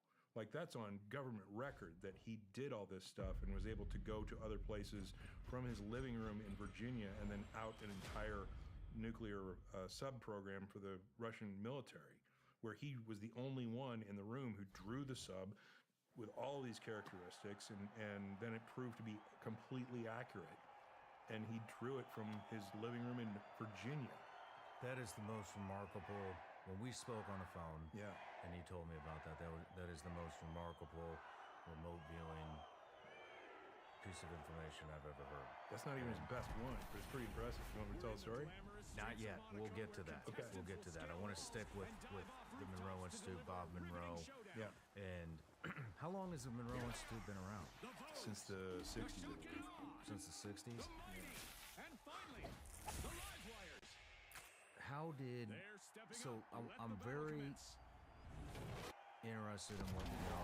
So the Central Intelligence Agency, CIA, and the Monroe Institute collaborated. A substantial amount of money was poured into the Monroe Institute to research. Is it research and develop, or did it start with research with remote viewing? Well, the story that I got on the origin of Monroe Institute was that Bob Monroe was just simply interested in trying to figure out what technologies could assist with consciousness expansion. And he put together some programs, and all they had were gateway experiences back in the day. And so the gateway is Bob's method of introducing binaural frequencies where, for instance, you have 100 hertz in one ear and 104 hertz in the other ear. You can hear them both, but you can't hear 4 hertz normally. It's below our audible level. But if you put two signals in your ears, right and left, that have a difference of 4 hertz, your brain then starts activating in a way to try to resolve that. It turns on things because that's specifically right in the delta and theta transition area, and it can turn on experiences in your mind that would not normally be turned on in your consciousness. And so it gives you different experiences of consciousness. And so he started to experiment with that kind of technology, and that program, the gateway, was introducing people into different levels of consciousness where you could experience deeper levels of concentration aided by the technology. Right. And so there's this guy, Skip, who was instructed to put together the remote viewing program for the military and CIA because they were getting reports that Russia was doing the same thing, that they were using psychics to look inside the secrets of the United States. So they needed to do an analysis of what kind of risk they were talking about and whether the United States should also investigate that type of technology. Russia's doing this too. Yeah, Russia was doing it at the time, and we were getting reports about it. So they were ahead of us on this. Yeah. Is anybody else doing this that you're aware of? Well, from what I understand, although no one would admit it, every major country in the United States is implementing this type of program. Or excuse me, every major country in the world is implementing this. Like every first world country is implementing this. Another stage dive for the Vogues. But no one wants to talk about it because, first of all, it's woo-woo crazy stuff. And second, you don't want to identify your best viewers because, for instance, like Joe was assassinated 3 times. Hey, you know what? People listening right now that think this is woo-woo, do a Google search, do a DuckDuckGo search, do whatever the hell you want. Monroe Institute, CIA, this shit's gonna come up. Yeah. So, there you go. For all you people that still believe in, you gotta hear it from a government source. This Which is I exactly can't what the believe. mighty needed. They Whatever. pocketed our But first cash there it is. It's right there. Yeah, I mean, they invested millions of dollars in Monroe. Skip, their old program director for remote viewing, came down and was just researching, trying to figure out what a training program might look like for a remote viewer. How do you expand somebody's consciousness, or how do you increase their level of psychic abilities? This is crazy stuff that they were investigating back then. They wanted to make sure they weren't investing money in a bad way, or they weren't wasting it on charlatans, that type of thing. So he would go out to these places and investigate things. And Bob basically took him around, gave him a tour, put him in a radio-shielded room with a pair of headphones on, and started putting some tones in his ears, and Skip started floating up out of his body. So he thought that was pretty interesting. And so he put Monroe on a short list of places to investigate after he identified some folks who could possibly be good viewers. So then he devised the idea that he said, okay, so we're looking for folks in the intelligence community. How do we find, who might be the psychic? And he looked for folks who were in their jobs longer than they should be. Because he thought, this was a common sense perspective, if these people are tuned into something extra, it's going to be the folks who are surviving longer in a shorter life expectancy job because they're making the right choices at the right times to stay alive. And it just so happened that Joe McMonagle, who was remote viewer number 1, he had spent 14 years in the field as an operative. And he was in a job that the life expectancy was 20 months. And he'd spent 14 years in that job. So they yanked him in and started interrogating him to ask him to, see if he was a double agent and was getting fed information on the other side. And when they figured out he wasn't, they sent him to Stanford Research Institute for testing, where Russell Targ and Hal Puthoff, which I'm sure those names will ring some bells for folks who are interested in extraterrestrial stuff, because Hal's at the top of that chain as well. Hal Puthoff and Russell Targ were developing a program to try to test remote viewers, and they sent Joe McMonagle out there, and he tested off the charts. He nailed every one of their tests except for one, and he got a second-place result on the last one. What are some of these tests? So basically the tests were, we have a target, you don't know who it is, and that target, through a double-blind process, has been instructed to go to a location. The target doesn't know where the target doesn't know where the location is until they're handed the envelope to tell them to go there. The targets have been randomized and put in envelopes, and then a dice gets rolled for a randomization to select where they're going. And the two people are never in the same room. They don't know each other. The remote viewer goes in a radio-shielded room that's separated in a different building. And the target, randomized location, they get the envelope, they open it up, they go there. And so then it's the job of the remote viewer to say, okay, your target is at a location. Tell us about the location. So then the remote viewer goes into the meditation for the mind, and Joe's explanation of remote viewing is like, you imagine a garden with oil. You don't see the whole picture, but you start to see a little bit. And you get the little pieces of information about it. And he started drawing what he saw on the target location. And he would nail, and now here's the process of how a separate viewing gets viewed. It's a separate judge who isn't connected with the experiment at all, except he's judging the remote viewing versus multiple targets that could exist. So he doesn't know where the target is either. He gets a randomized selection inside a stack of targets. And he has to take the drawing that the remote viewer has made, and the information the remote viewer has written down, like any smells or any sounds or images or what's the shape of the building or something like that. And then he or she has to take that remote drawing drawing, and then match it to a number of things that are before it. So he doesn't know the target, he doesn't know the location, he doesn't get contact with the remote viewer or the target. He just takes a drawing and matches it to a bunch of stuff. And he says, okay, this looks the most like this. The pattern that he drew. Dude, I cannot shoot when they're just standing in front of me. Whatever it is. And then at that point, you're graded. And if that independent judge has taken the remote viewer's information and matched it to the correct target, that's a first place finish. First place result. And Joe hit first place result after first place result after first place result. And they sent him to me at that point to start the remote viewer program. And now he didn't really believe it. He thought this whole thing was an operation on him. Like, how gullible is this thing? Can we string him along? How long is he going to be strung along for the time?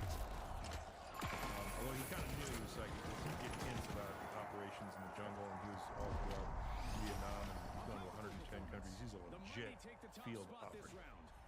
So he's getting drops. He's going in and talking to tribal chiefs, making treaties and stuff like that. Like, he's a legit operator. As a parent, my number one priority above everything else is my kids' well-being.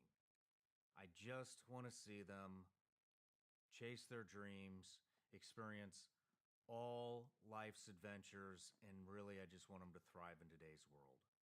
But as a parent, I know that life can be unpredictable. So he gets sent to Meade, and he doesn't quite believe that, he doesn't understand what this remote viewing is all about yet because he's brand new to the program. He's brand new to this experiment that they're trying to put together. So he tries to test himself on Skylab in 1978. I think it's coming down from, this is the first USS space station base.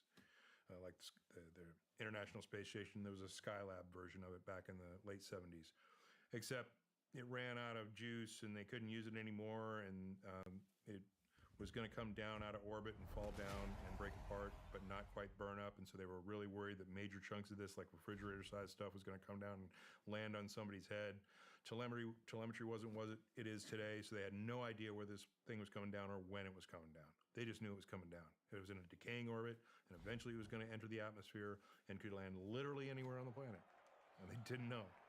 And so he was like, all right, I'm going to test myself on this. He said, if I have an opportunity to fail, this is it. Because no one knows where this thing is coming down. And so I'll just go into my remote viewing process that I'm being taught how to do this, go into a meditation, see if I can figure this out. And he came up with a date, and he came up with a location. So this, as far as the scientists were concerned, they were like, okay, this is going to land somewhere, this is going to re-enter somewhere in this 6-month time frame is the best guess. What year is this? It's like, I think it's like 7 years. Yeah, so it was back then before they had a bunch of awesome telemetry to know exactly where something was in space. Now they're tracking all kinds of things that are this big in our orbit. So they give it a 6-month window. Yeah, basically. Like it's gonna land in the hemisphere. No. They just know it's gonna hit the Earth in a 6-month time. Yeah, when it comes down will definitely determine where it lands on the planet. If it goes an extra 5 minutes in orbit, well, it could be another whole other continent because of the speed that it's going. Right, it's up in orbit at like 17,000 miles an hour or whatever. So he wrote down a date, and he walked up and put a pin on the map. And the pin on the map happened to be in Australia. And the date he missed by 6 days. So the date was close. But the pin that he put on the map, he missed the location of the entry by 30 miles, which statistically is 1 in 6,656,000. It's like hitting the lottery numbers in the first try. Sorry about that. To be able to identify where Skylab came down. If you were standing on the location where he put the pin in the map, you could look up and literally see Skylab looking. So Alport said it was the best movement future event he'd ever seen. To identify where this thing was going to come down. And so at that point, Joe thought, okay, well, maybe this,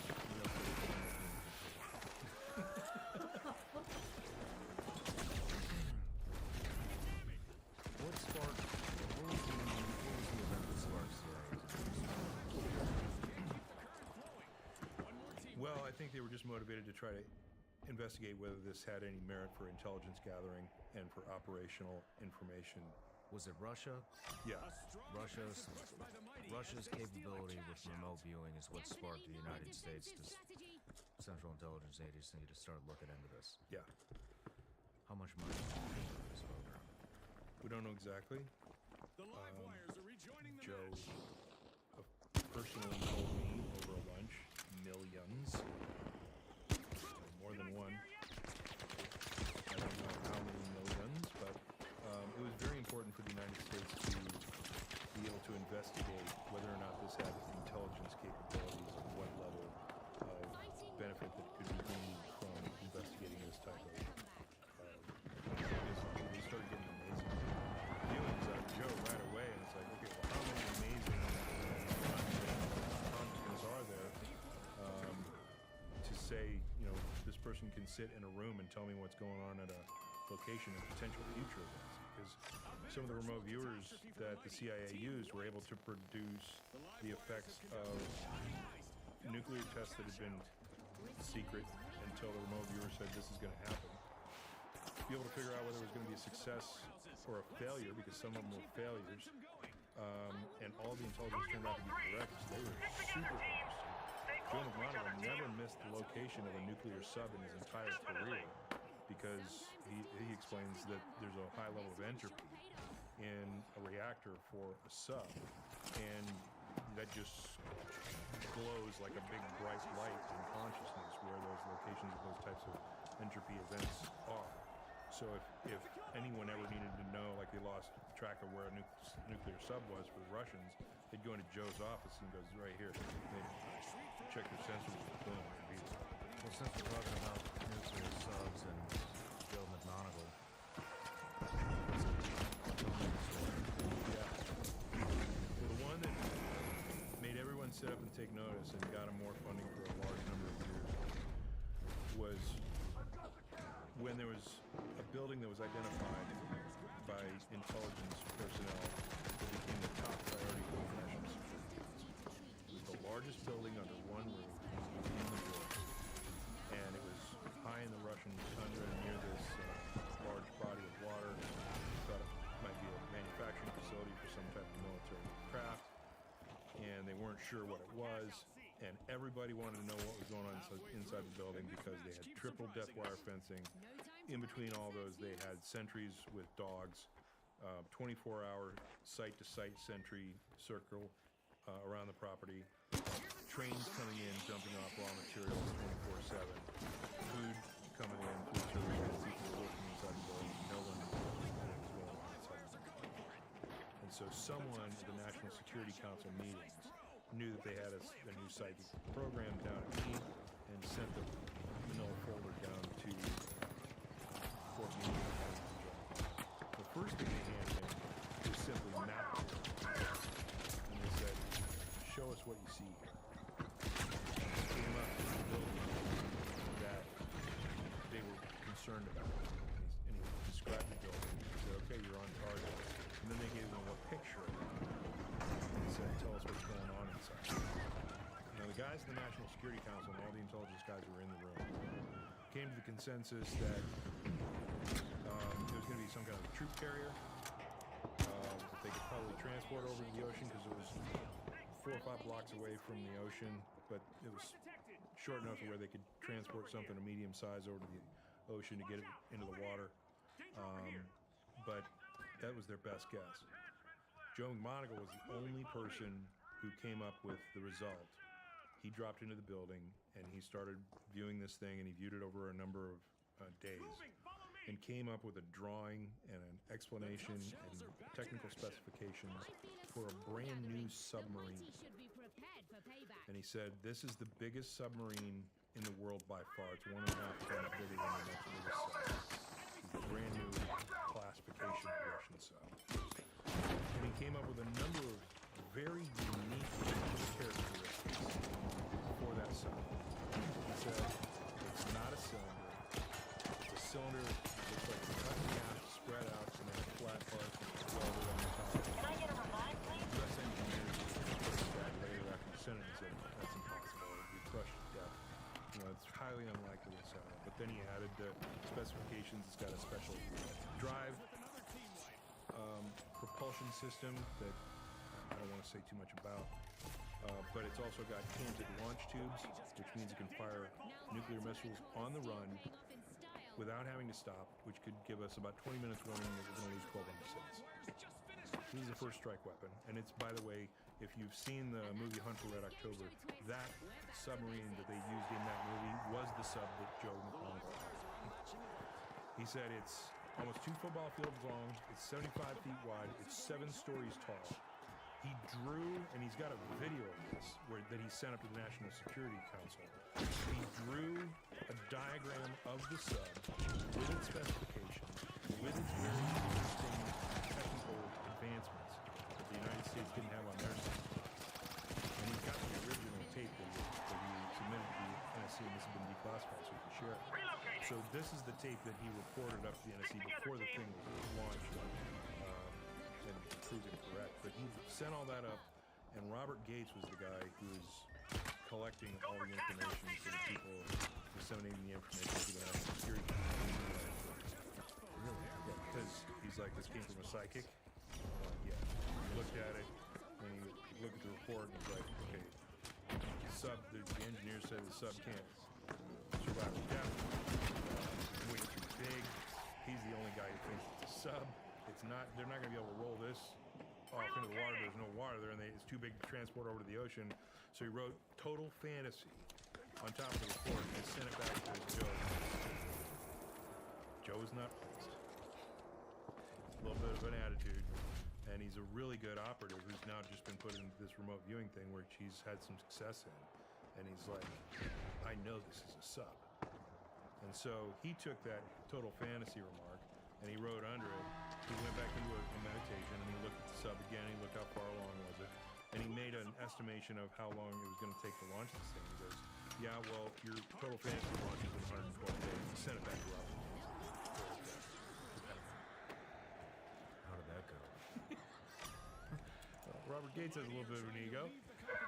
The good news is someone at the National Reconnaissance Office picked up this pissing match, and they were curious. And so they tasked a satellite to do a flyover at 114 days. He said 112 days. And they snapped pictures of the Red October submarine, 7 stories high, 75 feet wide, almost 2 football fields long, canted launch tubes, special propulsion, the whole thing. He nailed it all. Are you serious? Yeah. 2 cylinders separated with flat pieces in between. Right next to a brand new canal that they built right next to the building in from the sea, so they could roll it off into the water. So they built a canal in the 4 months that he said they were going to launch it in, and just dumped it into the canal right next to the building. So that was interesting, and they were 2 days into. They had all their hatches wide open because they were loading reactor cores and missiles 2 days into the process of loading missiles. So he nailed it to the day, including all the specifications, and no one believed him. And it was one of the greatest information gathering operations for any launch of any Russian equipment since and to this day. I would imagine that sparked a lot of interest in remote viewing in Robert Gates. In Robert Gates' mind. Now, so what? And I'm sure a lot of other minds and organizations. So what happened after this? So the fringe folks who were starting to investigate remote viewing and sending tasks down to me became most of the intelligence agencies in the United States government started overtasking the remote viewers down there, so they got crushed. How many remote viewers were there? There were a bunch. I mean, there were 4 or 5 that they had as a stable, and then they were trying out other individuals, bringing people in, letting people go, because they were like less effective. But it was a constant barrage of life or death situations. Tell us what you can see. These are special operations that are going live. Tell us which way we need to turn. What's going on? Somebody just got kidnapped. We got probably 18 hours before he's dead. Help figure out where a lot of missing people and missing operators. Tell us where he is. We can get him. That was taxing on a lot of those remote viewers. They got burned out pretty quick, and so that's where Health and Neuro Institute stepped in to help provide a training program that would give them a faster cool down and a deeper focus on being able to get good information in a quicker time, so that they didn't have to spend so much time prepping and meditation to be able to get in and get a good viewing on something. How long are these guys spending in meditation? Well, it depends on the viewer, but you could do like in the early days. Joe told me was spending 45 minutes to an hour to try to figure out what get a good bit of information. But in his later years, after he was practiced, and this is why plasticity matters here, where your brain changes in form and function to help you do, like you play the piano, and then all of a sudden you get better at playing the piano because your brain just gets used to it and he says, okay, I need to play the piano better. Shooting baskets, you get that muscle memory. Well, that's your brain changing to help you shoot those baskets better and just drain the 3. Doing crossword puzzles, your brain will change in form and function to help you do the crossword puzzles faster. Well, it turns out remote viewing is the same way. Later in his life, when he was doing remote viewing, like for one example, he got a call one night. He was in Las Vegas from from the local sheriff who was looking for a missing child. And the mom thought the child was with dad, and the dad thought the child was with mom, and it's getting dark when they figured out the child is missing. In Virginia wilderness and in the county in which Joe lived, and there's wild animals, and it's getting cold at night, and the kids may not make it. He got a call in the middle of the night from the sheriff who's like, psychic. And Joe immediately picked up the phone, closed his eyes for like 5 seconds, and then basically told the sheriff, he goes, send your deputy out this road to this particular location. Have him stop the car, get out of the car, get his compass out. 318 degrees on his compass. I want you to walk 1,209 steps. Stop, call the child's name out, and he will respond. I was like within 5-10 seconds of getting the call, I asked him details were, and he gave a reading. So he goes back to bed thinking, okay, hopefully they're going to find the kid. They follow his directions. About 5 minutes later, 10 minutes later, he gets another call in his hotel room, and he's pissed because he's ringing the phone in the middle of the night again. So he gets up, grabs the phone. Hello? Joe? We sent our officer out there to the spot where you said, pulled out his compass, and this officer just said, got back from training last week regarding missing children, and said the statistics are that kids 10 and under will not walk up a hill when they're lost. But he's looking at his compass reading, and it goes directly up a steep hill. What do you want us to do? And his answer was immediate. It's like, do what I told you to do. Click. The mighty are busy getting Vault 2. And so then another 5-10 minutes goes by, and he gets another call. And he picks up the phone a little softer this time because I think he had a feeling that they found him. He's like, did you find him? And she goes, yes, Joe, thank you very much. Good night. So the officer, against his training, went up the hill, 1,209 steps, followed the directions, stopped where he was, called out the child's name, and the kid answered him because he had walked up the hill to get to a cabin, sleeping on the back porch sofa of a cabin that was deserted at the time. But he had a light. He was a 5-year-old kid, and he said, my daddy said if I ever got lost, walk to the house. So he went up the hill, sleeping on the back porch. That state trooper up the hill called his name. Wow. And it took literally 5 seconds for him to get to New York. And then all that stuff, like documents, right? And these aren't, bullshit, made up stories. Like, he's got legitimate government records, and he was awarded the Legion of Merit after retiring for all of the stuff and all the aid that he was, all the operational intelligence that he provided that saved him. So it's possible to reach out beyond your regular physiology and see things that aren't local to you, because consciousness is out beyond our body. And you just have to be able to project yours to see other places and other things. The more you do it, the better you get at it. The more you practice it, the better you can do it, and the more reliable it is. As much as I want to keep talking about Joe McMonagle, yeah, it's going to be where we have a collaborative effort here. Yes. Tell his story, and very much hoping and praying that happens. I just saw him because I just got back from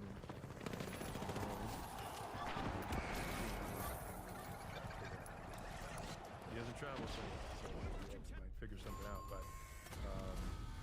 he knows who you are and likes you and likes the show, and so that kind of helped.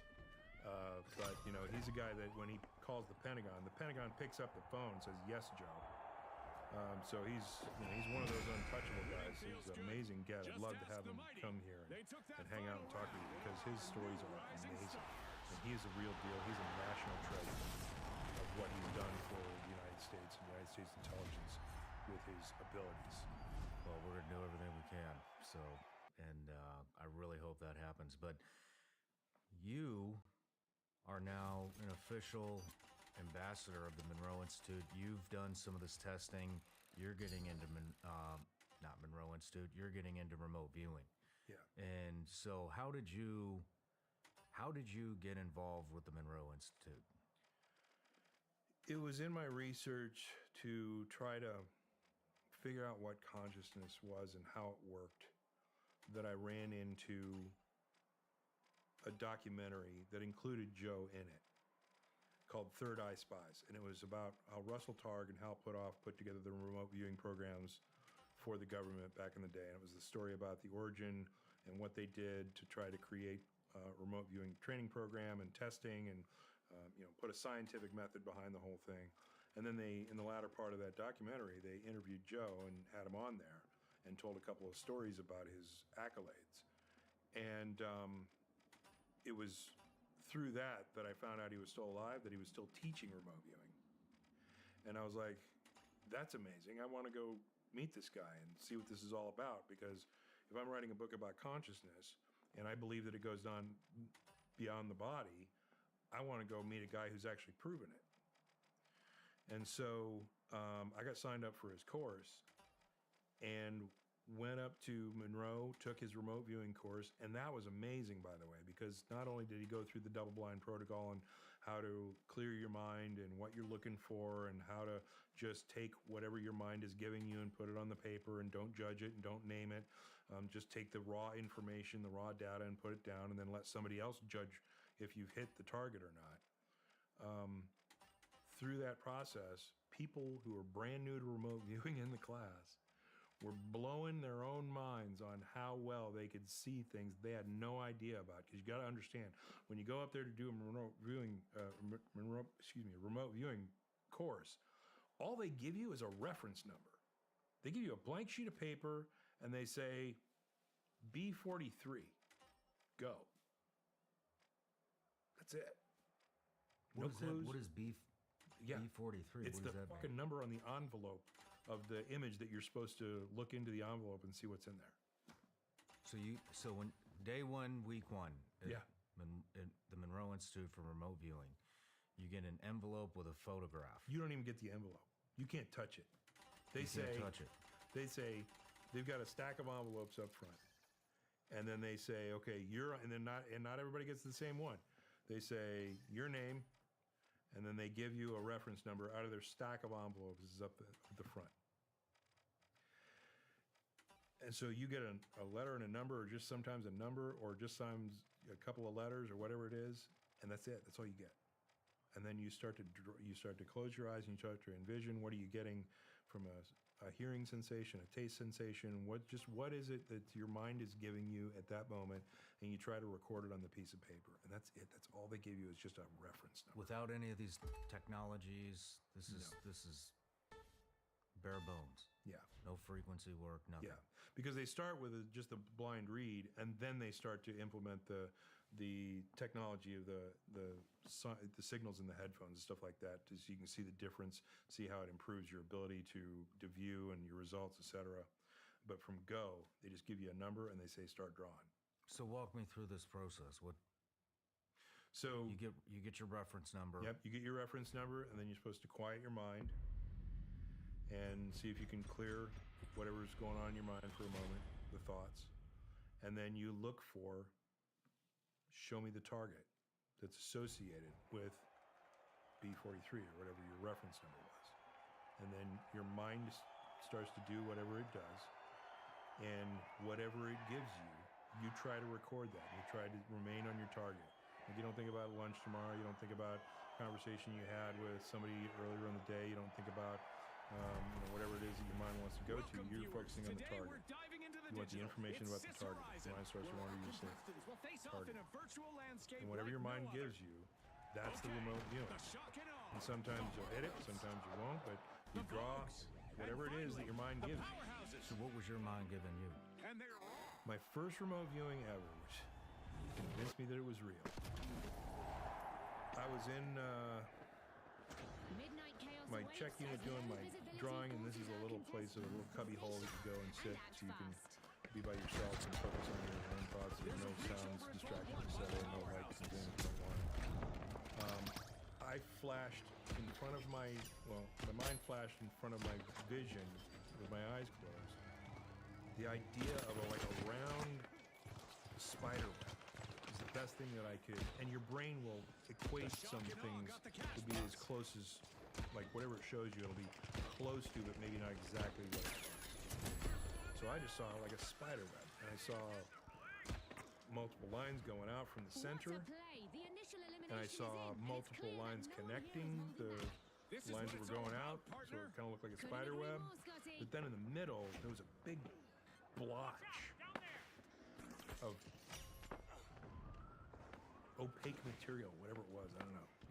So basically, I drew like a spider web with a big old dot in the middle of it, and that's all that I got.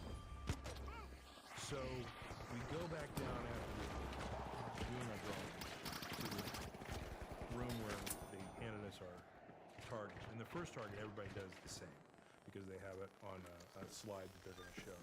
So you come in there and you say, okay, you're going to do the remote viewing, they give you a reference number. Everybody gets the same reference number. You go off and you draw whatever it was. And then they show you everyone in the next slide what it is. And the next slide that they show was, and they have a standard database that they pull from. These are images that are used for testing remote viewing, and they're all randomly selected usually, so no one can cheat, no one knows what's going to come up, that type of thing. But this one is the first one they gave us, so they had it on the slide. The next thing that they showed us was a white background with black pen illustration of an old Ferris wheel from the 1920s that had a number of lines going out from the center, and where the lines got too thick for the pen, the lines converged, there was a huge black dot where the pen lines all just kind of running together and a bunch of them. I looked down at this spider web, black dot, and it wasn't exactly, because I drew a spider web because that's what was presented to me in my mind. But it was a goddamn circle with a bunch of connecting lines, a big dot in the middle of it, just like the More shock and less awe frame. as the shock and awe get hit What by was, another team wipe. I mean, what do you, what's going through your head at this point? Holy shit. That's, I mean, Yeah. I'm freaking out. Like, I'm like, I'm going to remote viewing at Monroe, and I'm like, first of all, I don't expect to be able to do anything at all. Yeah. Because I've never done it before.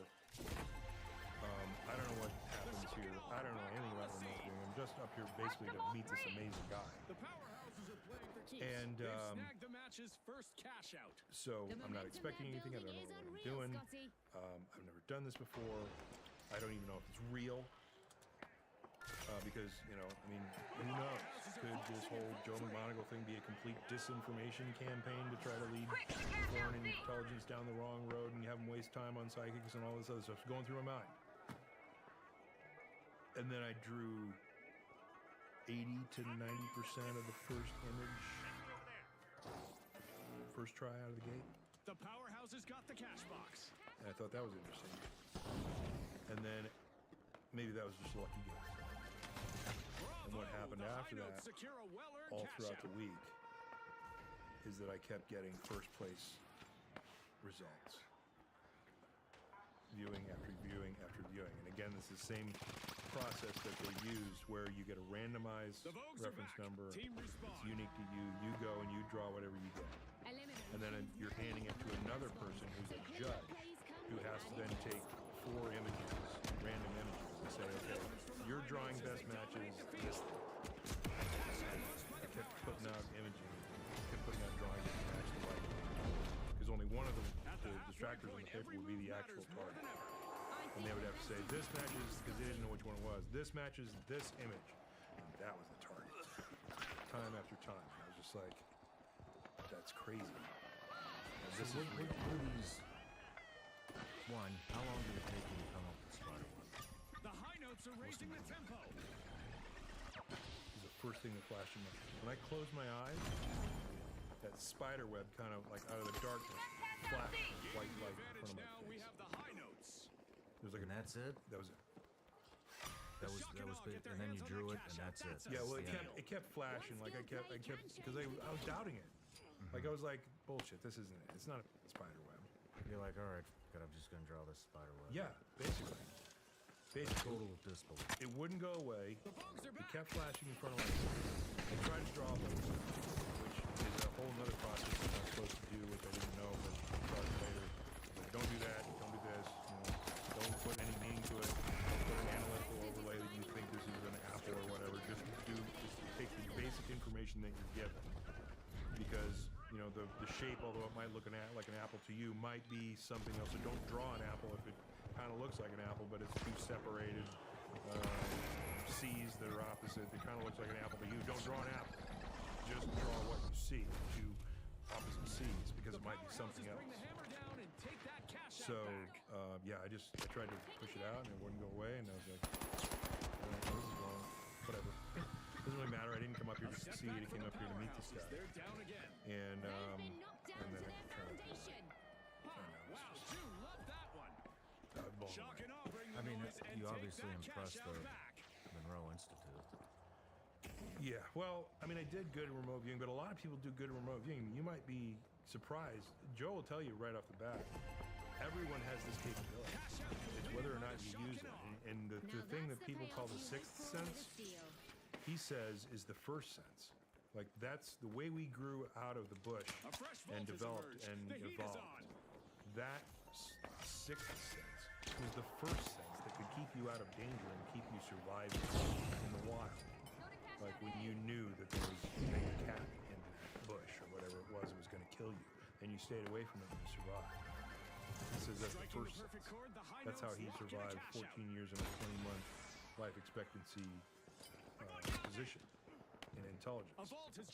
Is that he just followed his hunches, he followed his gut. He told us a story the other day. It was amazing. He went out at the end of his career. He was sent out to do a drop with a Russian agent, and he was sent along with a guy who was administrating inside the country. He'd never done any field work, and they got to Greece where they were going, and the guy had made a reservation down at the beach. It was really nice. He goes, "We can't go there. The place is going to be bombed." And they went on, and the guy screwed up the operation, and Joe got caught up in the drop. And then they came, and were about to get ready to leave for the airport to go fly back, and a bomb went off in that hotel, or the reservations. Right, so that kind of stuff, we're wired into as human beings, because it's part of consciousness. It's what helps bring consciousness into our body, is a larger field of conscious energy that you can reach out into and sense other things that are outside your body and outside space and time, like into the future, which is how he was able to predict the coming down of the skyline. I mean, the bomb story, I can relate to in my 14 years of operations within the different SEAL teams, the agency, all that. I mean, there is a feeling that you do get when things are about to happen, and so I can understand that. Yeah, somewhat. Yeah, but well, he says everybody's tagged into this. Like, everybody's connected into it. It's whether or not you use it and whether or not you exercise it that where you can actually get better at it. And so, you go through this week and you get a little more confidence and you're a little bit more trusting in the process. And all of a sudden, most of the class is nailing their assignments in remote viewing. No kidding. I mean, it's amazing. So there was a question of mine. I wanted to know how many people were in your group, roughly. Yeah, roughly about 20. And I'd say about 14 or 15 of them were nailing first place results most of the time. Are you serious? Yeah. There was a bunch of seconds and a bunch of thirds where people, and even Joe misses sometimes. Other world-class remote viewers, sometimes you're on target, sometimes you're off. I mean, it's not nailing it all the time. And that was prevalent in the class. Like, I had a couple of things that I missed on different exercises. But even when I was asked to drop into the body of a remote viewing, it's a medical picture, where you're supposed to guess the medical condition of a reference number again. They just give you a number. And they said, drop into this person's body. What's going on? And I was like, I had a feeling. I was just like, there's pain here. There's pain here. To me, that's kind of a right knee replacement, like where they cut the leg and put a knee in. And there's all kinds of pain here, and it's like glowing and whatnot. I was like, I don't know, right knee replacement. Nailed it. How the hell did I do that? I don't know. I mean, you're reaching out into consciousness and touching on a reference number from an individual who's a real individual. They've agreed to be a target that somebody can, guess what I have, guess my ailment. And it's not the only thing I came up with, because I was like, she's had her appendix out. She's on medication for high cholesterol, which is messing with her liver. She needs to get her liver checked. I came up with a whole laundry list of stuff because I don't even know what they're talking about. But I was like, there's a right knee replacement, and they looked and they're like, The socialites. that's right. You're right about all of it? I don't know about all of it, but the target was, their result that they were looking for was right knee replacement. So what did that visualization look like? It was more of a feeling. It was an intuition. Yeah, it was like, I said, okay, target, and I just started feeling around my own body of what was going on. And I'm in good health. I don't even have a problem. So, but that's what I felt. I was like, I felt the heat in me, I felt pain here, like above and below the knee, and I was like, well, that means they're probably replacing the knee. It's not just a hurt knee, probably an operation to replace the knee. But then I also felt stuff in my liver. I felt cholesterol was high. I don't have high cholesterol personally. I felt like my appendix is gone, right side, and my appendix is still in it. Scar or whatever, but I don't know if it was all correct, but I got the one thing that was correct. That's gonna hurt. Yeah, that one's Why do for the powerhouses. earlier No you had doubt mentioned they about put you in a room where The it's Cashbox was up for grabs for mere seconds, shielded from, and the socialites you say snatched radio it. signal or radio waves? Yeah. Why is that? Just to have control over the potential for signals to come in and out of the room The to shock give and you awe grabbed a information. Cashbox. Like they want to Strong start remove from the all crowd. potential They've initiated for the first cash out. any interference or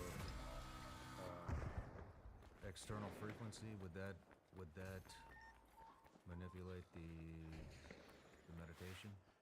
I don't know the science behind whether or what frequencies might interfere with her viewing, but I know that they want to make sure that there's no signals coming in to where you'd have a gadget or something that could communicate information to you about.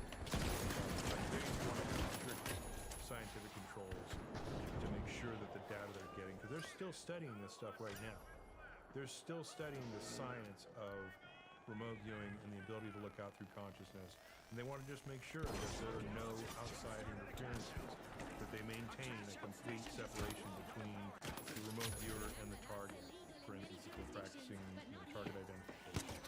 And some of that stuff is amazing. When a remote viewer would say, okay, this person's standing in this certain office of this certain building, here's the complex, here are the other buildings around it, yada, yada, yada. And they nail the whole thing. They want to make sure that there's no way to get any information in through radio signals or collusion of people trying to scan the system or whatever. They want to make sure that they have those controls all the time so they can rely on the data that they're getting. It's amazing stuff. It is. Let's take a quick break, and then we'll come back. Let's get into some of the technology when The they started socialites implementing denied a cash. Great steal. next on the John Really Ryan sets the stakes higher, Scotty. Most of what we're talking about is actually in the present. What is this diagnosis that's happening? And what is the pain this woman's feeling in her knee? But also, remote viewing is also looking into the future. Yeah. It started with a study that was done on what's called priming. The primer flashed after your decision, altered the timing in which you can select your word choice in the same way that it did when you put it before. It's in. The powerhouses make a bold I'm statement always with the looking first for the cash out. scientific explanation on why Slowing them down now, Scotty. that happens, why I'm able to tap into, I guess I would call it a higher consciousness. Theta is a state where a lot of creativity occurs in theta. It's great for ideas, word pictures, and things like that. There's a crossover state between this type of consciousness and the consciousness of delta sleep.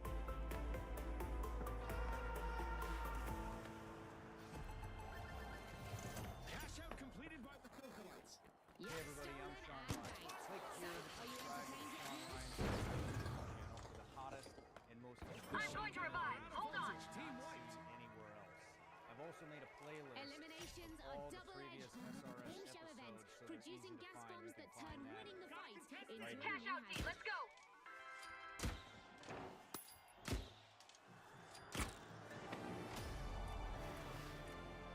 As the halfway mark passes, the stakes are higher than ever. I'm pretty sure we'll witness even more unforgettable moments.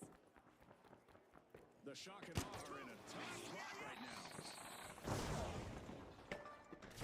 Cash out set in motion by the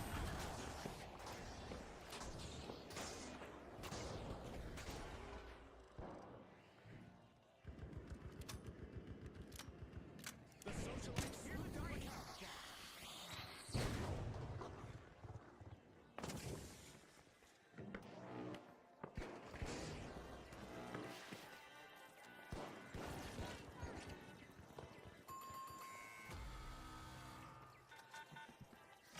The Socialites kick things off with precision. Cash out initiated.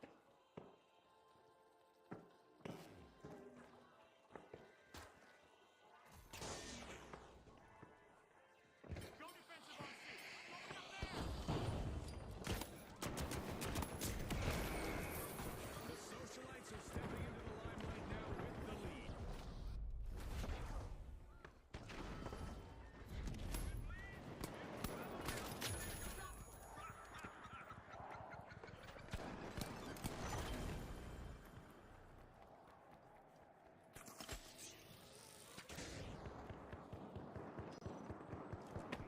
The contestant is collecting eliminations one after another.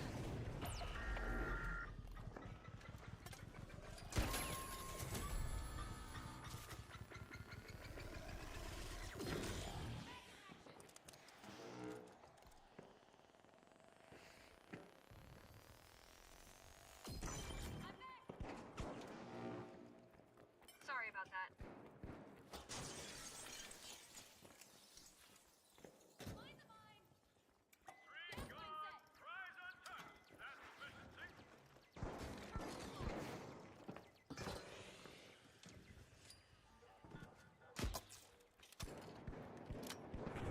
The Shock and Awe are losing momentum.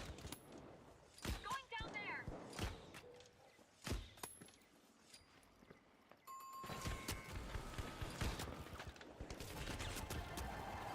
The powerhouse is charged forward and completes a cash out.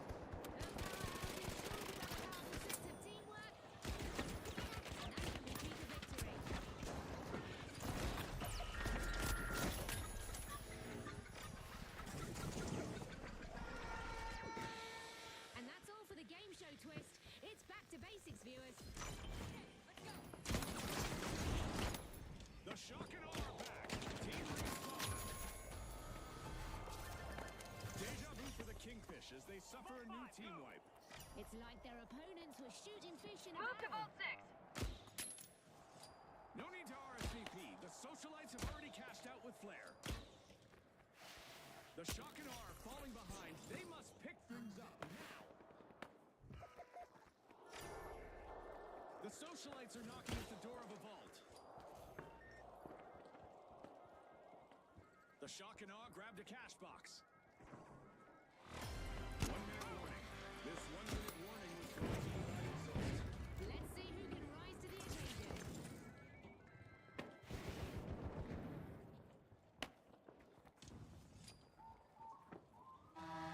And just like that, we're getting a little extra action in overtime.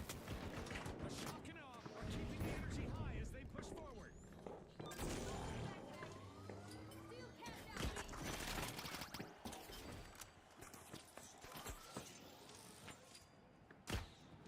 Steel cast out B. Steel cast out B. They're making their move.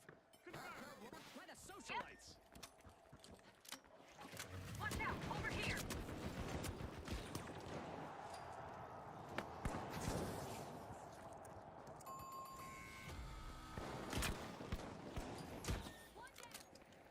Danger at cash out A.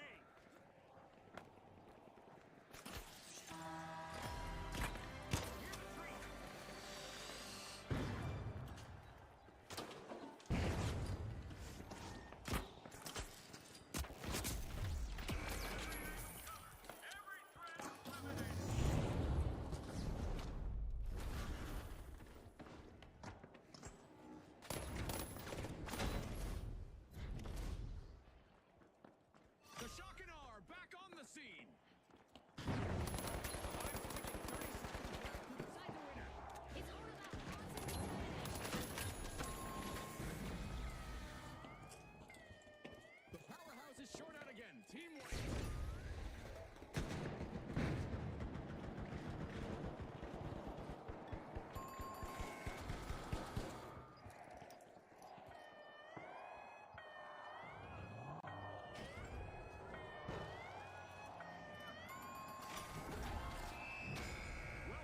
Kingfish are the team to beat as we swim into the final round. Also joining are the socialites, who are hoping to be the focus.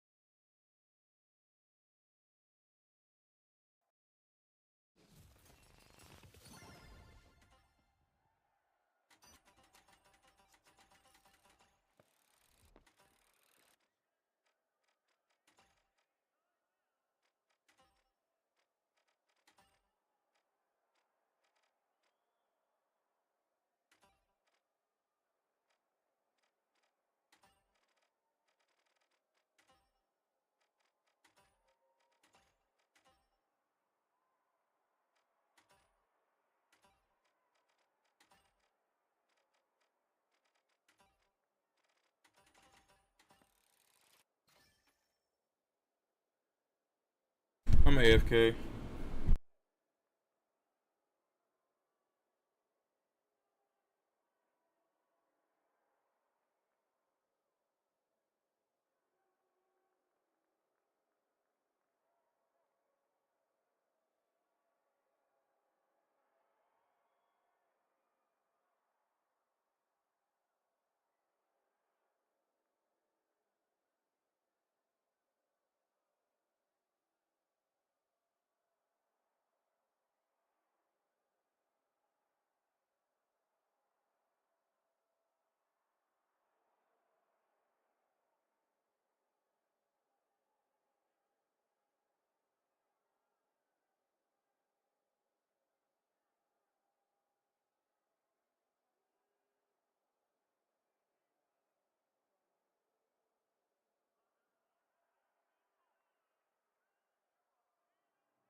Previously on the Sean Ryan Show. He's like, this came from a psychic? And I'm like, yeah. And he's like, he looked at it, and he like looked at the report, and he's like, okay. So he wrote Total Fantasy on top of the report and sent it back to Joe at Meade. The engineers said the sub can't survive at depth. It's way too big. He's the only guy who thinks it's a sub. Yeah, well, your Total Fantasy launches in 112 days. Send it back to the Pentagon. Someone at the National Reconnaissance Office tasked a satellite to do a flyover, and they snapped pictures of the Red October submarine. I would imagine that sparked a lot of interest in remote viewing in Robert Gates. Earlier you had mentioned they put you in a room where it's shielded from the radio signal or radio waves. Why is that?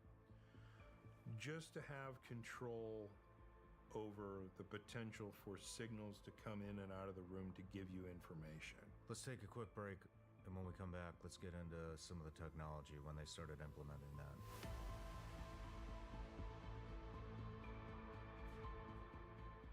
All right, Sean, we're back from the break. We were talking about your initial experience with remote viewing and without technologies. I wanted to talk to you about what are some of the technologies that they implemented, and how did that improve your remote viewing experience? Yeah, well, they use the binaural technologies that they developed there at Monroe because they invented binaural beats, right? Where you have one frequency in one ear and one frequency in the other ear, and the difference between the two, your brain then has to rectify, and it turns on special areas in your brain that can then allow for weird experiences or cool experiences to occur, and expansions of consciousness. I just got back from a discovery program where they put a bunch of EEG sensors on your head and look at your brain waves while you're meditating, and then put signals in your ears to try to figure out what's going on and actually watch your brain in real time to see what's going on with your delta waves, your theta waves, alpha waves, beta waves, and then at the top, gamma waves. And the way they graph them, they make cool little designs and whatnot, or shapes that can signify you in different levels of conscious awareness. And it's really cool stuff that they have operating up there. I talked to folks up there, and they would love for you to come by and experience it for yourself. Yeah, and on their dime, just come up and take a couple of courses and meet Joe McMonagle, a remote viewer, and see for yourself. A lot of things like here's trying to sit here and tell you, here's my experience, and here's, but it's better if you just go there and see for yourself and actually take a look into your own consciousness and what you can do with your mind based on the technology that they've been doing this stuff for decades, and they're really good at it. So they're willing to have me go to the Monroe Institute and test my remote viewing abilities. I am down. This is happening.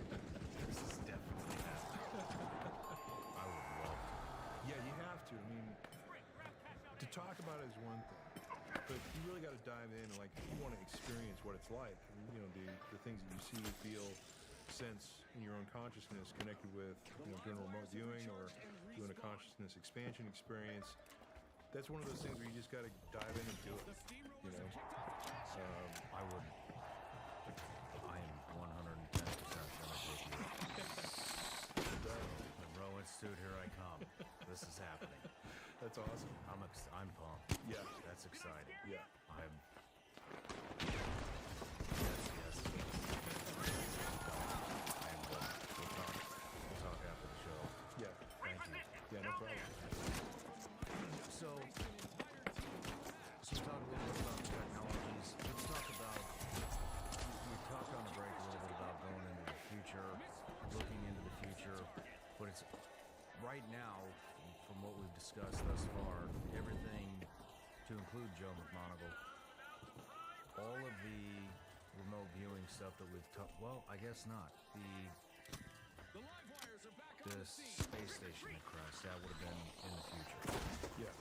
But most of what we're talking about is actually in the present. What is this diagnosis that's happening? What is the pain this woman's feeling in me? Yeah. What is the picture in the envelope. Yes. And so, but also remote viewing is also looking into the future. Yeah. And there's actually a really cool study that was done because, I mean, there's so many people out there going out saying, oh, this is bullshit. There are a lot of scientists out there who are like, okay, well, show me a truly published study that shows that this stuff can occur. And, even with the German model, the argument is N equals 1 isn't really proving that one guy's amazing abilities for whatever reason. To get it to the bottom of this, we need to study it a lot more, and that doesn't even prove that more than one person has this. There was actually a really cool study that I want to tell you about that proves that average humans can look into the future. And this is without a doubt, like beyond Six Sigma proof, which is science's gold standard of this is a phenomenon. That type of statistical proof that human beings can literally look into the future. And it was on an ironclad study that even the most vehement skeptics weren't able to poke any holes in. And it started with a study that was done on what's called priming. So they put a bunch of people in a chair in front of a computer. And the computer ran the whole experiment, randomized the whole thing, selected out of a database, grabbed images and words that were connected with a study that they wanted to do regarding putting a picture of, let's say, a kitty in front of somebody. And so they show you this picture of this kitty on the screen, and then a few seconds later they give you the option to select cute or ugly, binary choice. So you press button 1 or button 2, and then they measure you, because it's a computer, they can measure down to split second, hundredth of a second, how fast you're selecting the word associated with the image. But then they make it complicated one step further. For 1/30 of a second, before they even show you the picture of the kitty, randomly selected over the two words, they will flash one of the words in front of you that your conscious awareness can't pick up because we can't see 1/30 of a second, but the subconscious does pick up. So your subconscious mind sees the 1/30 of a flash of the word right before they show you the kitty. And it's either cute or ugly that they flash before. Now, if it's cute, you'll select cute faster. If you think the kitties are cute, you might be kitties, I don't know. You might say, all cats are ugly. Right? They control for all, but basically, if they flash ugly before the kitty, then it will take you a split second longer to select cute. And this is a wonderful study, because there's no study investigator and human interaction, so there's no human-to-human interface interaction that can occur there for you viewing the results. There's no clue about what the selection needs to be from any other source. It's just a computer running the experiment. So this is from a psychological sciences perspective, this is a perfect study because it's only a human being measured by a computer with a completely randomized set of data that's being placed in front of the human and measuring how fast they can react to something based on a stimuli that they put right before the whole process goes through. Okay. Okay.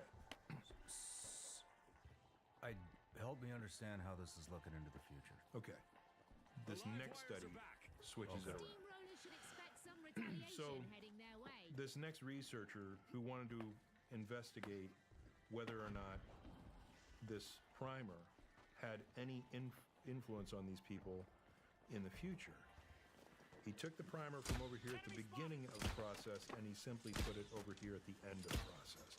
So then the new experiment became, I'm going to show you a picture of a kitty or whatever, and then I'm going to give you two words, and then at the end, in that 1/30th of a second flash, after you've already made your choice, after you've already pressed your button and made your decision, we're going to flash the primer. So there should be absolutely no way, if you're looking at the picture, selecting your word, and then getting a primer afterwards, that primer should influence the speed at which you make your decision and click the button, or word you want to do. You should have absolutely no. The primer flashed after your decision altered the timing in which you could select the cute or ugly word choice in the same way that it did when you put it before. And not only did it occur, it occurred in 90 different experiments, 33 different independent labs, 14 different over a 6 significance, statistical significance. So they basically proved in that set of studies, in this meta-study, published at National Institutes of Health, by the way, on the website, that humans, the consciousness of humans, like they don't do this consciously, but something in their subconscious looks into the future, sees that primer, and it affects the speed at which they can select cute or ugly based on the image that they've been given, and yet the primer happens after the fact that they've taken the choice. It still affects their speed at which they make the choice, which means they're looking into the Shit. future. So hold on. So with no prompt, what are we calling it? A prompt? The primer. Primer with no primer on the front or the back. Well, they have one on the front or the back. The first set of experiments was on the front. Okay. And it affected people as they expected it to. But they put it on the back, and they didn't expect it to affect people. And then it did. But the constant would be without primer, correct? They have control groups that were without primer. Yeah, they had. That's what I meant. Yeah, they had both experiments have control groups where they didn't have a primer. So if the primer on the back end, you have one without it, one with it, you're faster with the one on the back end, and the primer happens after the decision. In the congruent way that the primer would want to influence you if it was put in the front, the same type of results happen on the other end. And that proved that basically consciousness was tied into non-locality, the quantum mechanics, right? Because quantum mechanics is something that is independent of space and time. It's not affected by that. So what that's proving to us, or what that's suggesting to us, not proving is very strong. What that's suggesting is that consciousness can reach into the future and see a future bit of death. 90 studies proved it. Wow. How about the past? No studies that I know of. I mean, how to structure that type of experiment, I don't know. But that's a suggestion that consciousness goes out beyond the body. So another piece of science that can help prove that consciousness may be beyond the body and in a field of energy that just is at the fundamental core of who and what we are and the universe that exists around us was an experiment they did with a slime mold. Now, a slime mold is a number of single-celled amoeba that come together in a colony that creates this slime mold that then moves around together as a bunch of single-celled creatures with identical DNA. So it's a crowd of amoebas. It's a crowd of amoebas that work in conjunction with each other, and then, but they take on different functions within the slime mold itself. So these single-celled amoeba start to come together and create like internal organs that have different functions. That these slime mold amoeba over here do different things than these slime mold amoeba over here do, and including an immune system response where 1% of these individual creatures go around swallowing up the pathogens that find themselves within the slime mold, and they drop out of the bottom of the slime mold, self-sacrificing. They die, and the pathogen dies along with them, which is an altruistic act at a single-celled organism scale.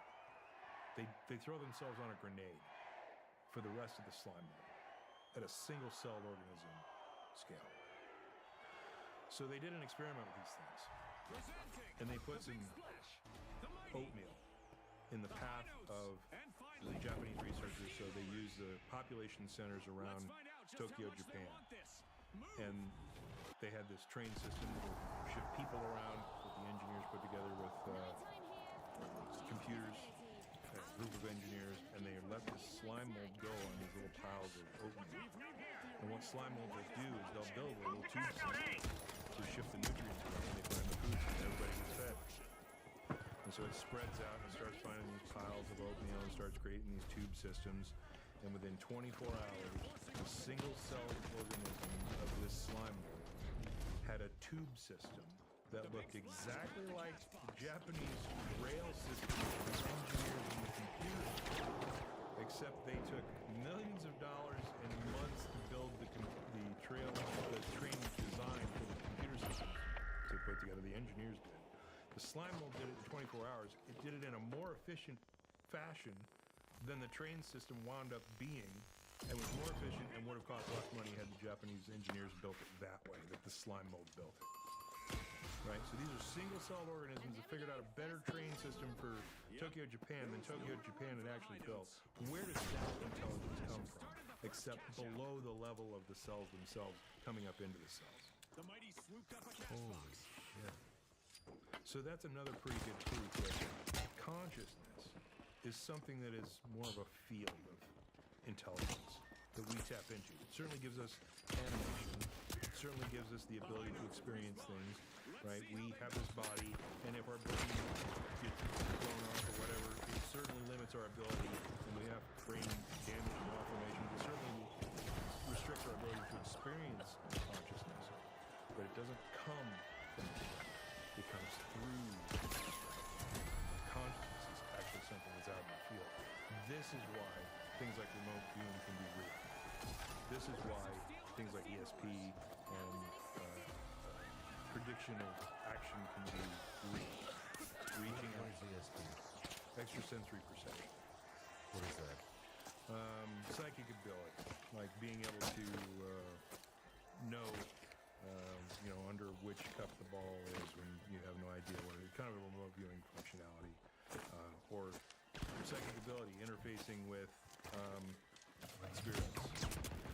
That can make that possible from a scientific standpoint. Crazy So stuff. do you think we all share the same consciousness? The steamrollers just hit a wall. Ladies and gentlemen, it has been a minute since I've done a Bub's Naturals commercial, but it has not been a minute since I've taken the best shit of my entire life. Actually, just knocked one out this morning. It was amazing. And I'm gonna give you the secret. You ready? Here's the secret. You want the secret for the best shit of your entire life that you could do, I don't know, every day, maybe multiple times a day? Here's the secret. Bub's Naturals Collagen Peptide says it's good for joints, hair, skin, and nails. I'm surprised I don't put on there. It'll give you the best shit of your entire life, but hey, I get it, right? And you mix that with the Halo Creamer that's MCT oil. Put these two together. You're gonna have a explosive hell of a day. These things are both full 30 approved, NSF certified, and USDA approved. So on top of that, hold on, wait, there's more. If that doesn't get you going, which I guarantee you it will, you've got Bub's new coffee. So this is the first ever coffee bean Whole30 approved, if you can believe that. And we all know coffee can, speed things up a little bit in the morning. But hold on, wait, there's more. Apple cider vinegar gummies. Guys, I'm gonna be honest, I don't know exactly what these things do for you, but here it says, promotes energy, immune support, promotes healthy digestion, and supports healthy metabolism. I can tell you one thing. You'll love your these videos. Because at the end of the night, I will cross the entire Orleans. That will not make you the best shit of your life. I wouldn't recommend it. It will speed things up, but you may not like the final outcome. And hold on, wait. There's more. There's more. Bubs came out with a lot of new products. They have these hydrate or die hydration packets. Great for post-workout. All the stuff is great for post-workout. Calorie, protein. Guys, if you know nothing about Bubs, Bubs is a tribute company. It's named after Glenn Bubs Doherty, who's a Navy SEAL and a CIA contractor. He died defending our freedom in Benghazi. And Bubs donates a portion of every quarter to the Glenn Doherty Foundation, and they donate 100% of the proceeds from their products on Veterans Day every year. I love this company. They are just solid people with a solid product, and they just want everybody to experience the best shit of your life. Go to bubsnaturals.com, use the promo code Sean for 20% off.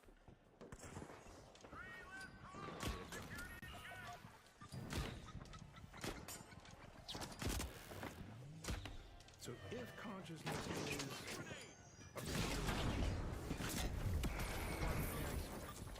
the theory behind it is that there are a number of field energies that come together, and they're all one field. It's all one thing throughout the one universe. So electrons have one field for the whole universe. But then there's a local expression of the electrons in this chair, for instance. Like there's a probability that this electron is going to be in this place with this movement on this atom, etc. And then it becomes real when you interact with it, when an observer is present, the wave function collapses, etc. So there's a one big field of electrons, but then there's the local expression of the electron over there. I think that consciousness is a non-local field. It's going to do the same thing. So yes, we can share the one big consciousness, which is the consciousness of the field itself, but then there are local expressions of our consciousness that come through our brain and become our individual existences. So while you can be you, and I can be me, we're sharing that same conscious field that connects us.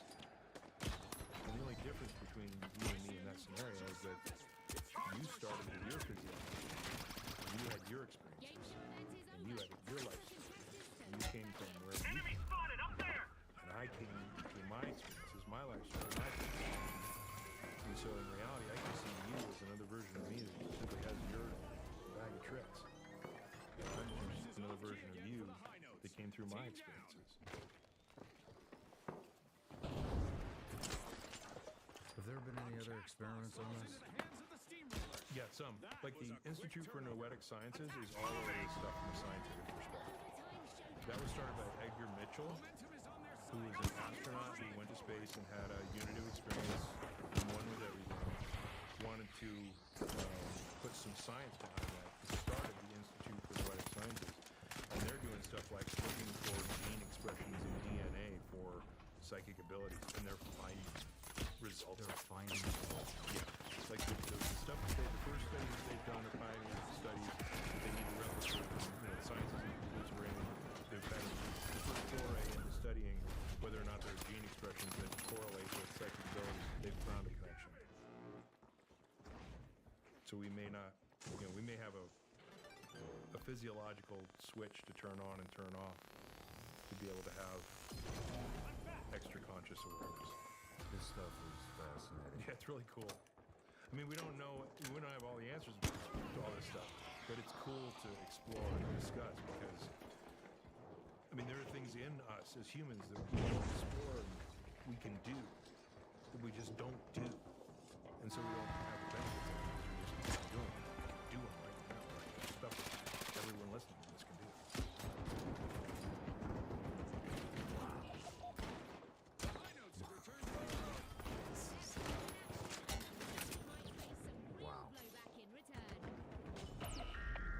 What other kind of courses are they offering over at Monroe Institute? Well, I just got done with the Discovery program, which scans your brain and shows you your brain waves in deep meditation and through the courses that they give. They also have courses where you can go in and try to connect with extraterrestrial entities and that kind of stuff, because if we're connected with consciousness, that means they're likely connected with consciousness too, and you can reach out and say hi non-locally through being wherever you are at the moment that you are and the place that you are, and reaching out and saying hi, because non-locality means there's no limitation of space and time to get a message through. You can go out and look for lost souls that haven't quite made it to heaven yet and lead them where they were confused, lost their life suddenly or whatever it is, and they're wandering around, they don't know where they're going. Find them and kind of hold them to this central location where they can then zip off to their final destination. Like, they do cool, crazy, weird, awesome stuff like that, but that has real world evidence of, like, they would go in and they'd talk to someone who was lost, and this person who was lost would give them information about, they were on a ship and they were a chef or a galley crew, and that the ship's name was XYZ, and they grew up in this specific little village in Ireland, and all that stuff would check out. Like, they did the research after the fact, and all the information that someone that they would interface with would give them all this information, and then it would check out historically that there was a ship of that name, and it did sail from the port that they said it would sail from, and that there was a village that had that family name in it, and all this other stuff. It's like, you look for... Have you done any of those courses? I haven't. You're strictly remote viewing right now. I've done remote viewing. I did a gateway, which I highly suggest. Those are amazing because that gets you into the technology of binaural beats and what the technology can do regarding stimulating different portions of your brain to expand your consciousness, to basically kind of have a psychedelic experience without the psychedelics through technology. Amazing, amazing stuff. And this last one I did, they did the brain scan stuff in my brain while I was meditating, which is really cool to be able to see you have these experiences, right? You're wearing these headphones and you're experiencing these signals in your brain that are turning on different things based on the physiological result. But then you're able to go look at the brain scan afterwards and say, okay, was I really, viewing somewhere far off, or was that my imagination? And then you look at the brain scan, and the frequencies that your imagination are correlated to weren't even firing at the moment. So you're like, well, science suggests that's not my imagination. Like, I'm not filling in the blanks artificially. So maybe my experience was something far away.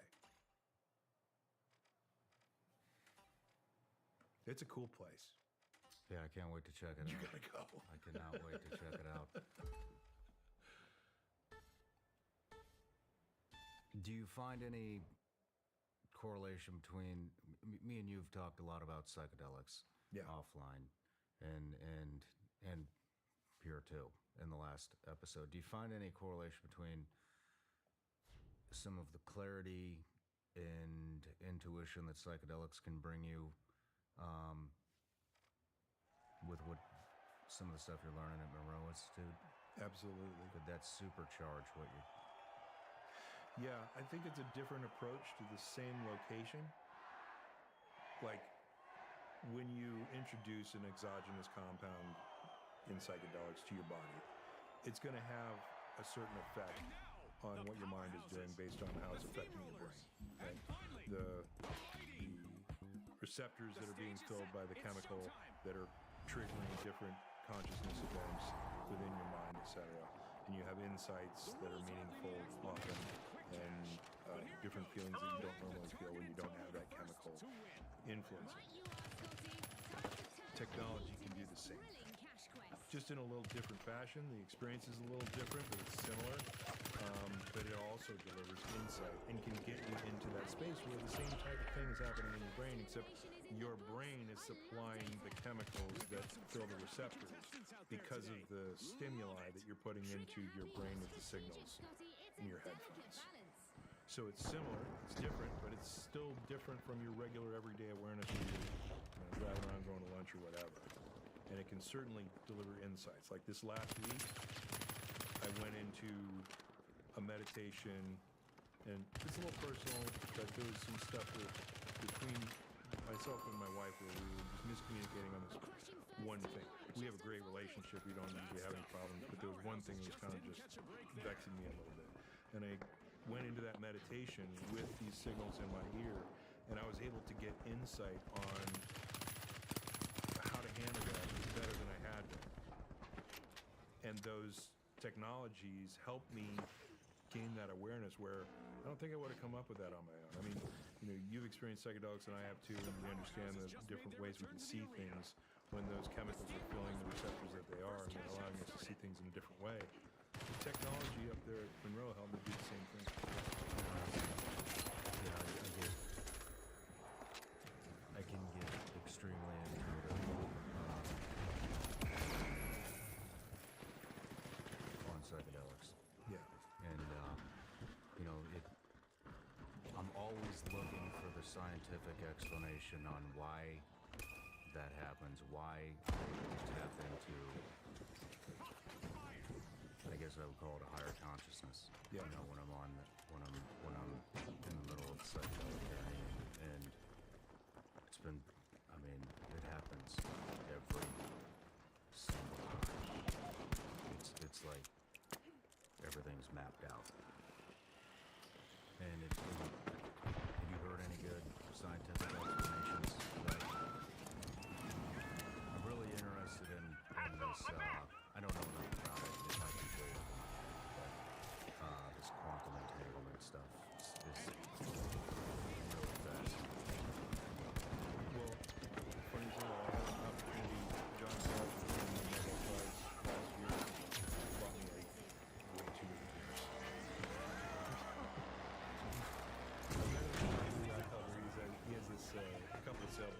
details on the races and the guys and stuff. And I went to talk to him and hang out with him, and we had a lot of beers over a multi-hour conversation.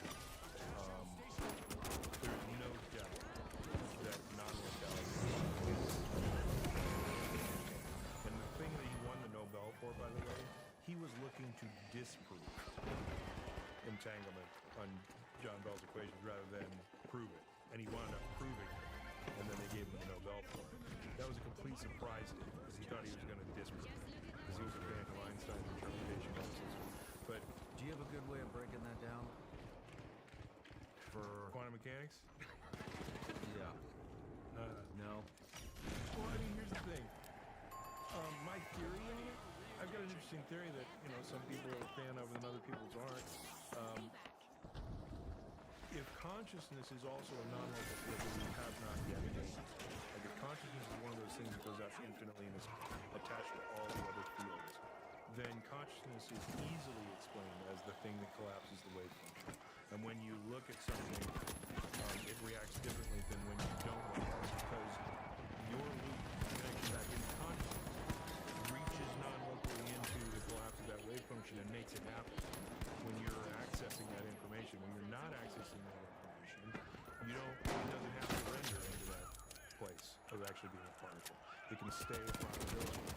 That's just a pet theory of mine, but it makes sense that we're starting to prove psychic ability exists. We're starting to prove that looking into the future exists through these almost irrefutable studies that a computer is controlling. Well, how would you explain all of that? Including the collapse of the wave function when you're looking at something or not looking at something, besides having consciousness be a non-local field that's all tied into the whole thing. Because for me, that would be...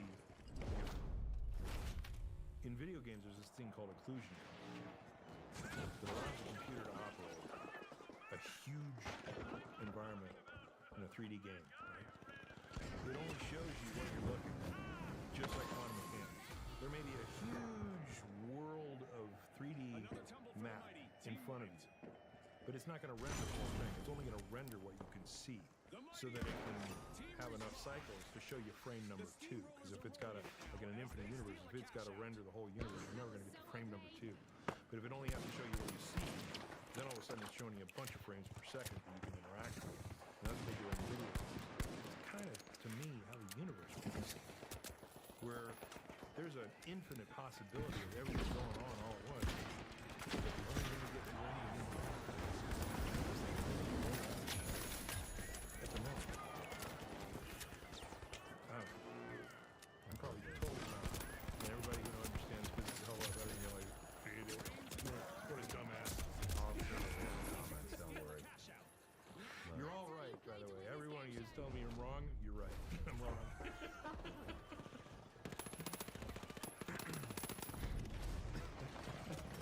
Well, Sean, I think, one, I cannot wait to get to the Institute and meet Joe. Yeah, you got it. Personally, I cannot wait for that to happen, and I really hope we can get him here.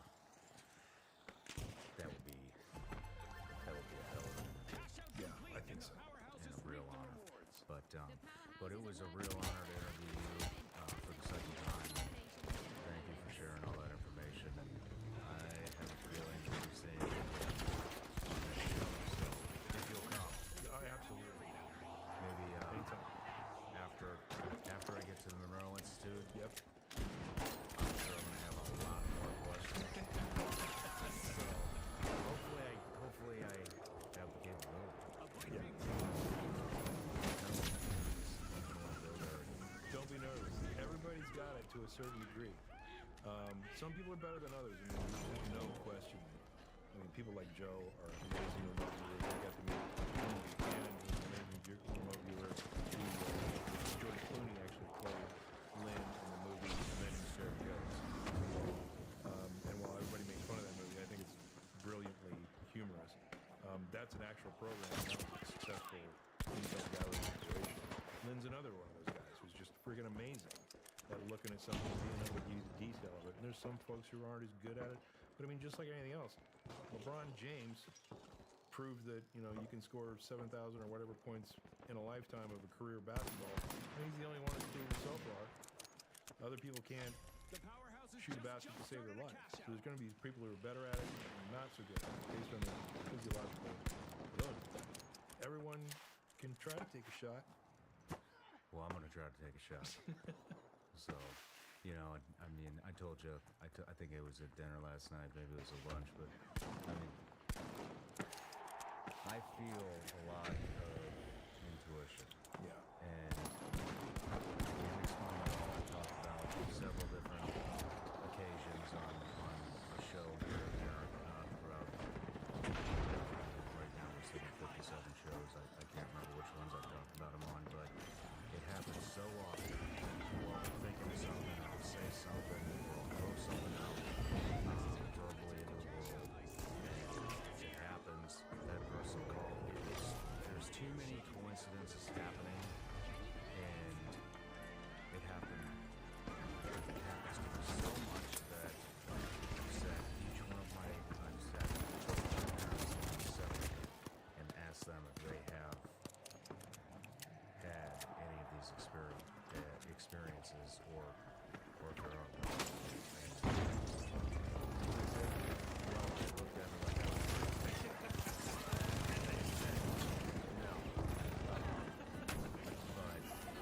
But that's not going to keep me from exploring, because I want something. I want to know. And I feel like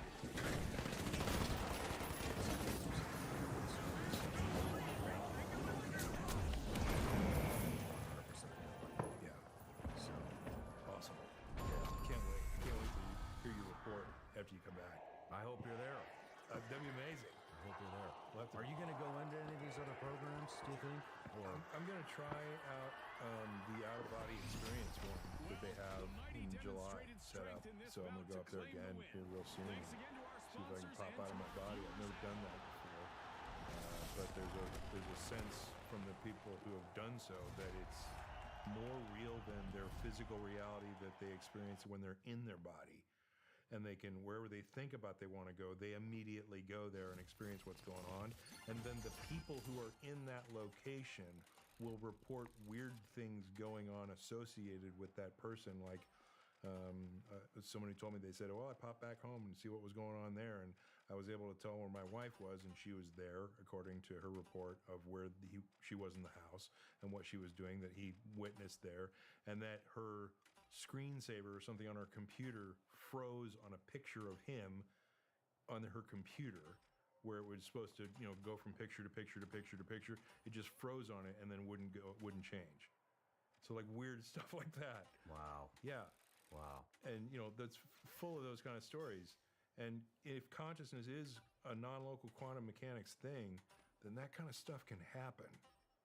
Like, and we need to get a better grasp on it if we want to take advantage of it all. Man, this is going to take me down a lot of rabbit holes. I can't wait. Me neither. Well, Sean, seriously, again, it's an honor to have you here. I love our conversations. I can't wait to see you again, and best of luck. Thank you, brother. You know, and everything will be linked below. But yeah, safe travels back home, and seriously, I cannot wait to see you again. Awesome. Cheers. Cheers.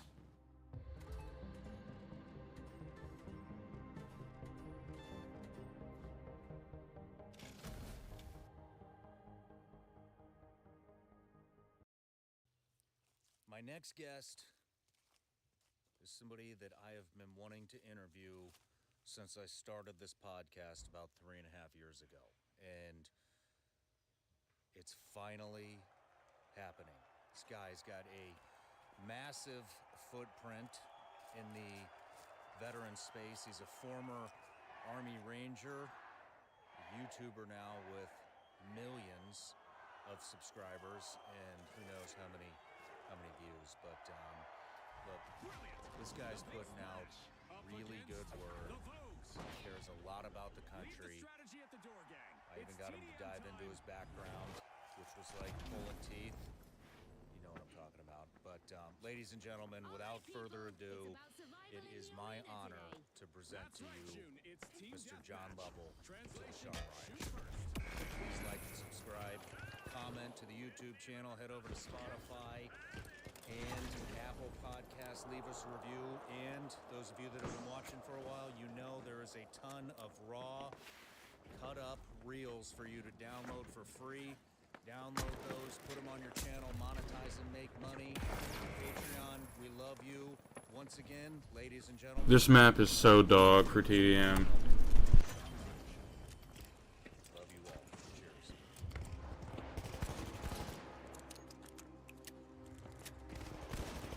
John Lovell, welcome to the show, man. Thanks for having me, man. Good to be here. This has been a very long time coming. You know, we were going to collab back in several years ago when I was doing tactics, and you were a lot heavier into tactics, I believe, and I don't know why that fell off, but you're here now, and I've been really excited to finally meet you in person, man. I love the content you pump out. I love the, excuse me for saying this, but I love the kind of turn that you made at the right point in time. Talking about some of the issues in the country and getting loud about things. I don't think there's enough people doing that these days, and you're one of the few. Well, it seems like we made the same turn around the same time. We talked about that last night at dinner too, and it's like I was happy doing my kind of gun-tastic, gun-fu thing in the world of tactics, and but man, the world's just, I mean, really careening towards some disastrous things, and I just felt this inner compulsion of like, I can't just, you know, make mine and do my merry thing when so many crises are happening around me. I got a platform to steward, and I want to do it well, and I want to be a change agent for good. And so I just couldn't stop by and watch every value I had and everything I loved be destroyed.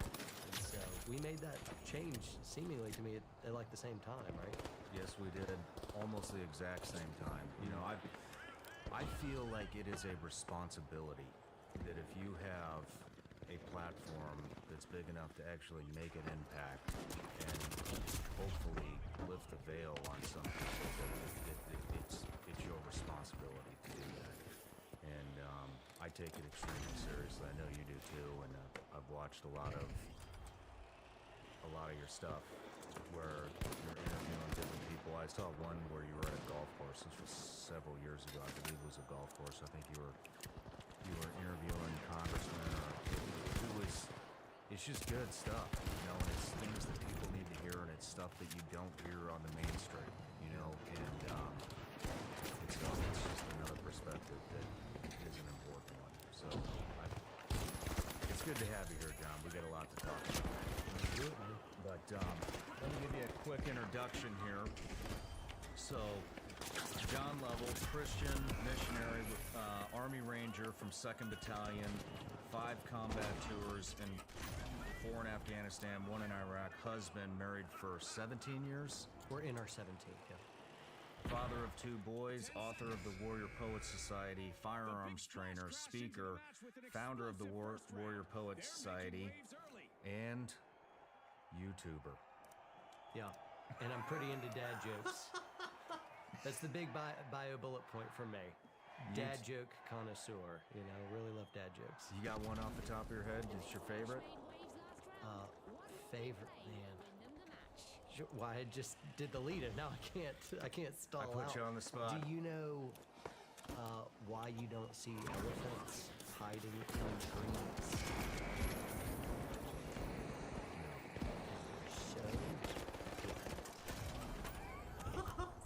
Nice. The dumber it is, the more I enjoy it. Nice. I just did the lead, and now I can't stall out. I put you on the spot. Do you know why you don't see elephants hiding in trees? No. Because they're so good at it. Nice. The dumber it is, the more I enjoy it. Nice. But, you know, I am really excited to dig into your backstory. I wasn't messing around with just the Instagram story, but I was saying that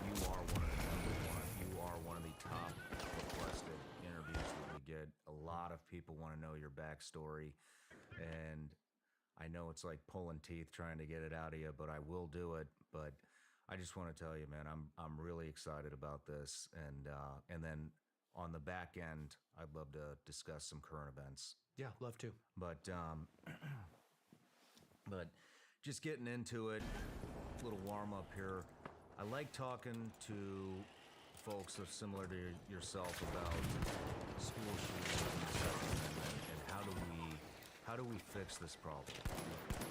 Politicians just bat the Second Amendment back and forth time and time again. Nothing really happens. Nobody's really pumping money into the school safety. And what do you think the solution is? You see red flag laws on the left. You see the right doesn't want to bend on that. And how do we fix this? I think the moment we start protecting our kids the same way that we protect our Congress people, politicians, all the school shootings are just going to disappear. Even the lefty anti-gun politicians are protected by people with guns, which is extremely hypocritical. We should pause on that. But they're protected by people with guns, and yet our kids are protected with signs. That's it, really? This isn't a serious solution, and they know it. And so I think the moment you take it seriously, of like, no, let's protect our kids with people with guns, just like our politicians. And the moment you do that, the only way to stop a bad guy with a gun is a good guy with a gun. That's it. That's the way to do it. Yeah. How exactly? I mean, the politicians aren't not going to release the funding. Some things that I've noticed are there are actually some grants available. And so one of them that I think that would help is there's all these companies popping up, and some of them actually have pretty cool products. You know, I know there's one company, I think it's Fox 2 Sierra, they have the bulletproof whiteboard. You can lock it down in front of a door. There's the new, actually it's not new, we were using this a long time ago. It's various combat sensor film that you put over the windows.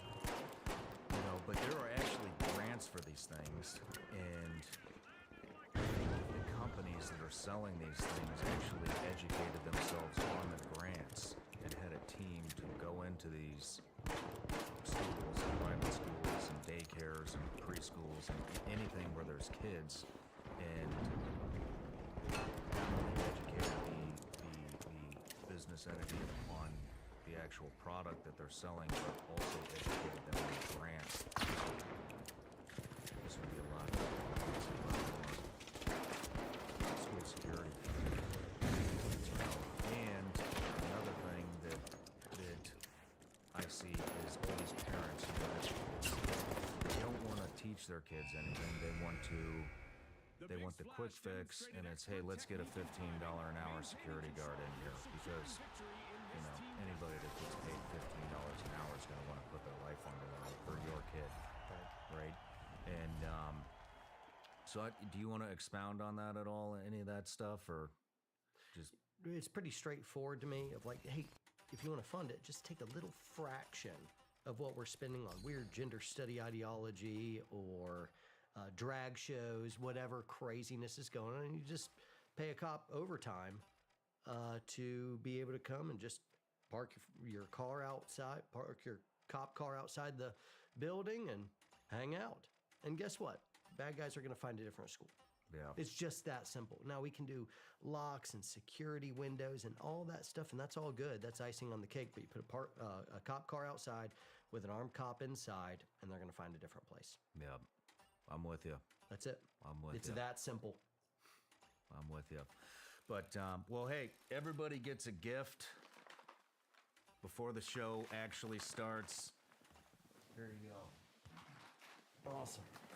So we take, I don't know how many of these you listen to, maybe you haven't listened to any, but we take mental health extremely seriously here.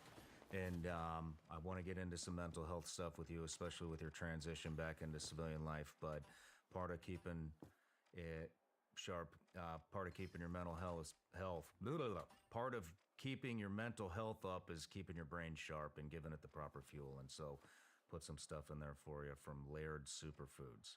Awesome. I open now? Open it up. All right. I'm looking for one thing particular. Well, those are the gummy bears. I know that's the only reason you came. It is. But, it is. And now that I've got them, thanks for having me on, man. I'm gonna punch out now. You're out. This has been real. You know, it's been a ride.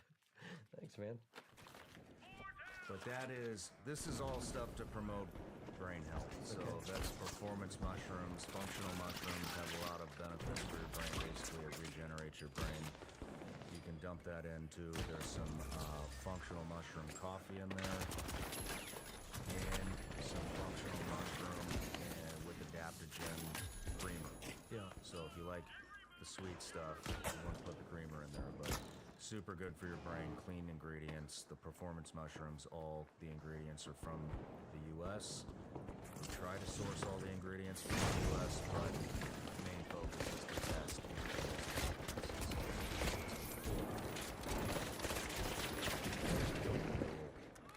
All right, enough of the gifts. Let's move on. Let's get into it. How tacky is it to eat my gummy bears while you talk? Hit them up. There's only been one other person that's done that. Who was it? It was Vivek Ramaswamy. Yeah. And right after his first one, I told him I said, don't worry, you'll feel that kick in about 30 minutes, and I think he felt fumed. He thought they were cannabis gummies, but she's candy. Got it. So, well, John, the way I want to structure the interview is let's dive into, we're going to go through childhood, military career, business career, and then we'll get into some current event stuff and some stuff that we think is some of the biggest issues that are going on in the country today, and address them and come up with some solutions on how to solve that stuff. But, so where did you grow up? I grew up in Georgia, kind of the suburbs of Atlanta, so neighborhoods, we had a lot of woods around us, so I had a real happy childhood, being able to just disappear in the woods for the entire day, come in for a tick check, you know, at the end, hope you don't hit a poison ivy bush, you make forts, and, you know, swimming in the lake, and so kind of wild and free. Brothers and sisters? 2 sisters, we had some neighbors as well, and we're kind of sequestered out in our own little private neighborhood, and so but a lot of alone time, a lot of playing with neighborhood kids, but really in the woods doing stuff. Close with your parents? Kind of hit and miss, but yeah, pretty much. I've definitely got a relationship with them, and so yeah. What did your dad do growing up? A businessman. And so he was a really good as a life coach. And so really preparing me for, you know, he wanted to grow you up, get you tough, get you focused, get you disciplined. And so those were the elements my dad really, you know, focused on. Mom, great nurturer. She's shuttling us to soccer practices and to and fro from school and just doing anything she can to you know, be there.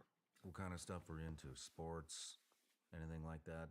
Yeah, soccer. You know, we're talking just when I'm a little guy, right? Anytime. Okay, well, I got hardcore into wrestling in high school years, but before that it was soccer and just playing in the woods kind of stuff. Go-karts or I was... You had go-kart? Did your parents put you in racing? No, I said one year I got the sweetest Christmas present ever. This go-kart with big donut tires on the back, and just that was a great gift. That's awesome. Yeah. That's one thing we want to try to get our kid into is go-kart. You can start them at age 5. Really? I'm really excited about this. You could, but should you start them at age? Yeah, absolutely. You won me over. You won me over. I agree then. No, we took him to a track, and he loved it. So I can't wait till he's 5. They put him in the racing suit with the helmet. It's pretty neat. That's cute. But so were you a troublemaker? A lot of guys that go into special operations were troublemakers when they were littler. I don't talk much about money or the economy. Let's face it, ignoring it doesn't help. Because I believe the government screws up all the time. I think they let down veterans, ship jobs overseas, they help their rich friends make even more money. It is insane. Do you really think they care about helping us out with our money? I don't think so. That's one of the reasons why a lot of folks are stepping away from the government-run systems and starting to diversify their money into real assets like gold and silver. If you're concerned about your finances and the future of your finances like I am, there's a damn good play you can make. Check out Goldco. Goldco will hook you up with a free 2023 Gold IRA kit. This kit will teach you how to help safeguard your savings with real gold and silver. At the very least, it makes sense to get educated about your options. So get your free kit at goldco.com/Ryan or call 855-936-GOLD. Plus, for qualified orders, they'll send you up to $10,000 in free silver as a bonus while supplies last. Quit waiting around for politicians to rescue your finances. Help take control and handle your business yourself. So go ahead and check out goldco.com/Ryan or call 855-936-GOLD to get your free kit today. Just remember, performance may vary and always consult with a financial professional before making any investment decisions.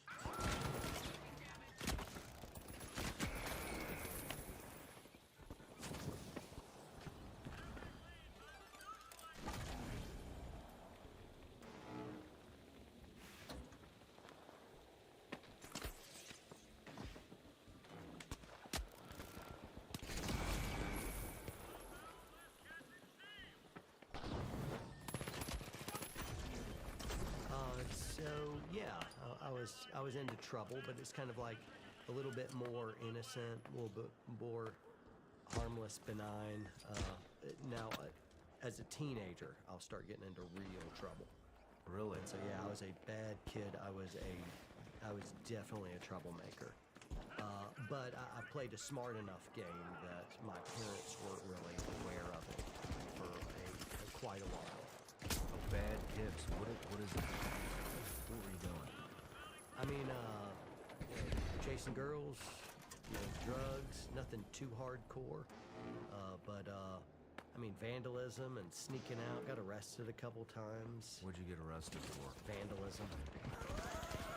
Stupid. What were you vandalizing? This is all expunged. This is all gone. Because it was, teenage years. I was pre-18, and I didn't get like cuffed or anything, but it was there.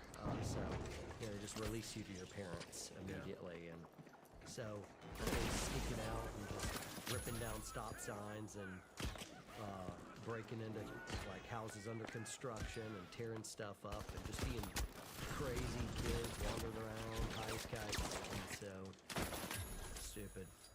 Well, last night I believe you had mentioned some type of a traumatic experience that happened maybe when you were 19. Yeah, that was a pretty big pivotal point for me. Leading up to that, at 15, I got busted, just into some stuff that my dad particularly was real hard on. Mom was too, but Dad was ready to take action, and they punched me out to a boarding school, and so I got sent away at 15. Oh, really? And yeah, so I was gone at 15, and I guess the idea is, well, a boarding school will fix it. What was the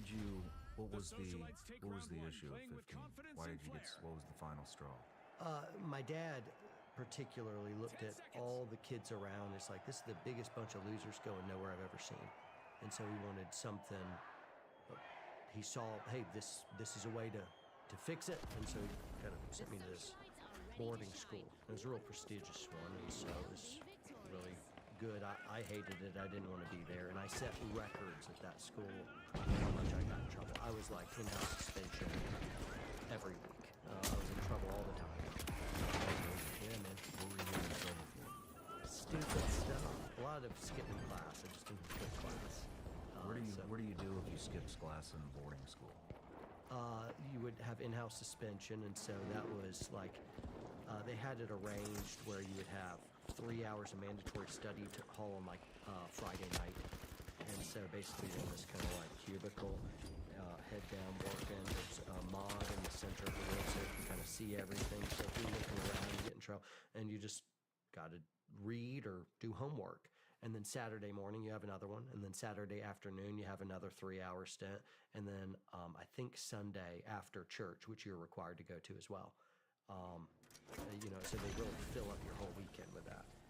And then guess what? If you really don't want to go to suspension, you just skip that. And then you get double suspension. And so, man, I got into some trouble. What would you do when you skip? Where do you go in a boarding school?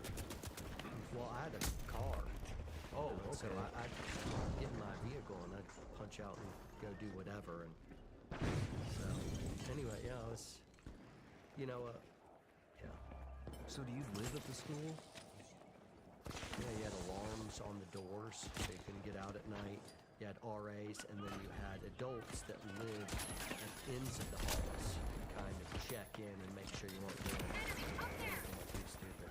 So, but even then, I was, I wasn't all bad. I wasn't like, devil horns, horrible, kid rail. I was really just after having a really good time. Yeah. And I didn't care about school.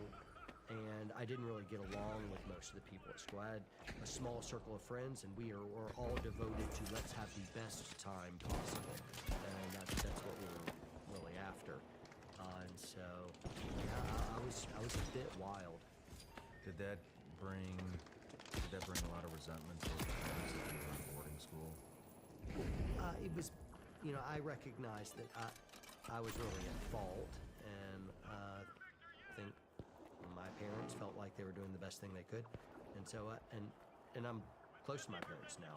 I love my mom and dad, and so all water under the bridge. They were, certainly costing a lot to send me there. It was part of my journey. I certainly didn't want to go there. I hated it. There were some elements I liked. Generally speaking, I was there because I was forced to. Did you grow up with parents that had strong faith? I know you have extremely strong faith now, and you're pretty open about it. And did that develop later on in life, or was that from childhood?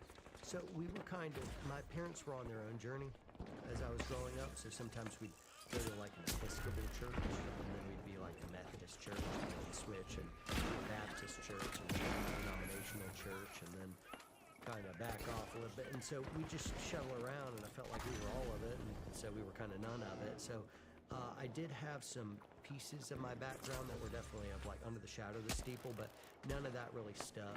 I played the game some, but that wasn't important to me, especially when I moved out at 15. I was just kind of done with all the religious stuff. I didn't want to care.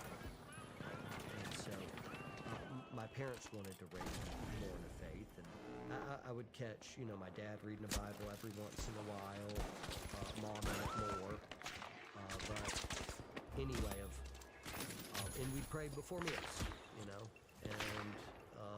they want to hold you to those values, but none of that was really taken very seriously from me. It's kind of check the block nominal Christianity, and I punched out at 15 for sure. Yeah. Well, what happened at 19? I ended up going into college. I majored in fraternity. I just went wild. That means I'm like, I didn't have a major. I just went nuts. I'm the kid that's like drunk on a Tuesday morning. You're like, why? I'm like, I don't know.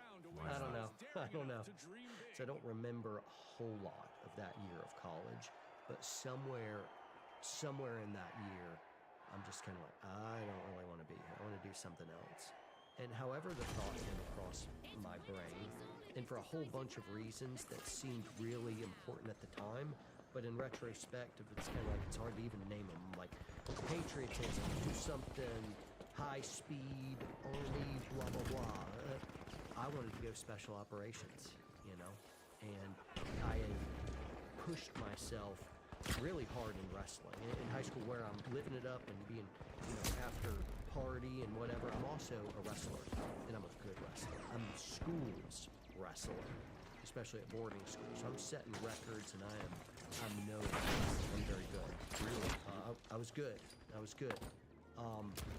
So I knew about pushing myself, and I knew I can push myself to death. I can push myself far past where everyone will give up. I realized I had heart, and I could just endure horrible misery and suck. especially my sophomore year. I was weighing about 120 by the end of my sophomore year, and I wrestled 103. So I was cutting 17 pounds a week. By the end, I hurt bad. Worst, I think, was 8 pounds in a day. Awful. And the discipline, the drive it took just to cut weight, much less to go out as this just feeling crappy, emaciated wrestler and going out and fighting that way for 6 minutes. It was tough. It was tough, but that's what I really cared about, wrestling. It was on the back of that, I guess I wanted some challenge. I wanted some fight. I wanted some drive.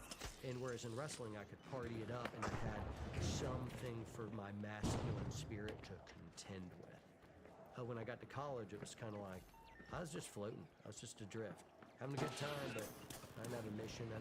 And so special operations, just kind of, I'm going to go do that. Well, how did that even come on your radar? I do not know. I do not know. You didn't grow up like infatuated with the military, watching movies, and stuff. None of that. It just hit you. It just hit me. I thought I could do it, and I decided I wanted to do it, and then that became the mission. That became what I wanted to do. And so I dropped out of school, and I informed my parents and everyone else that I'm going to go into the military and do something special operations. And then I started training myself for it. I was initially going to go Navy SEAL. Really? Yeah, y'all had all the good PR. You had all the movies, all the books, and so. And I thought I had the hair for it, and so. You do have the hair for it, John. Yeah, shoulda, woulda, coulda. And so I started doing like cold water training. Like I was torturing myself of like just ice cold everything, hold my breath underwater and doing laps all the time and running and doing all this stuff. And in training myself for this, I grew to hate cold water so much. I'm like, can I do the same stuff that I want in cold water? And so I just studied what the temperature was. And I'm like, oh, yeah. All the seal in the water. And so I jumped tracks. Now, the irony is I made it through all the Ranger stuff, made it to Ranger Battalion, and went hypothermic my first week in from cold water. Really? So that's the funny joke in it all of I didn't escape the cold water after all. But, what year is this that you're gaining interest in the military and special operations? 2000. 2000, so right before 9/11. Right. Were you in before 9/11? I was in jump school, or I was in airborne holding, so I was about to go in airborne school when the towers fell. Interesting. So we weren't at war. But once I got through, your basic ed, your airborne school, which was a joke, and then RIP, which wasn't a joke, Ranger Indoctrination Program, that's what RAS, Ranger Assessment and Selection Program. By the way, the worst departure from the coolest acronym, RIP. That's a cool acronym, bro. And the Army went RAS, which is a sucky one. So I went to RIP, that was not fun. Like basic training, AIT, that kind of stuff, that wasn't very hard for me. I mean, it was challenging. I had some hard elements, but by and large, I thought a lot of it was kind of funny. I got the game, and I could play it. It didn't really bother me much, and I'd really done I'd done hard work to train, and so I'm annihilating PT tests, and it's my wrestling background. I choked out a drill sergeant when we did combative stuff. Like that was a fun thing, and I'm just excelling, throughout those things. I got the RIP and stuff. Let's rewind and a little bit. RIP wasn't fun at all. Let's rewind just a little bit. So, how many years of college did you do? I did one. 1 year of college? Yeah, 1 year of college. I think I did a summer school in there. But later I'd go back after I got out of the military and complete a degree and do all that. But where I'm going is what did your parents think when you told them, hey, I'm done with this, done with school, I'm going to join the military? Nobody who was close to me was really a fan of this.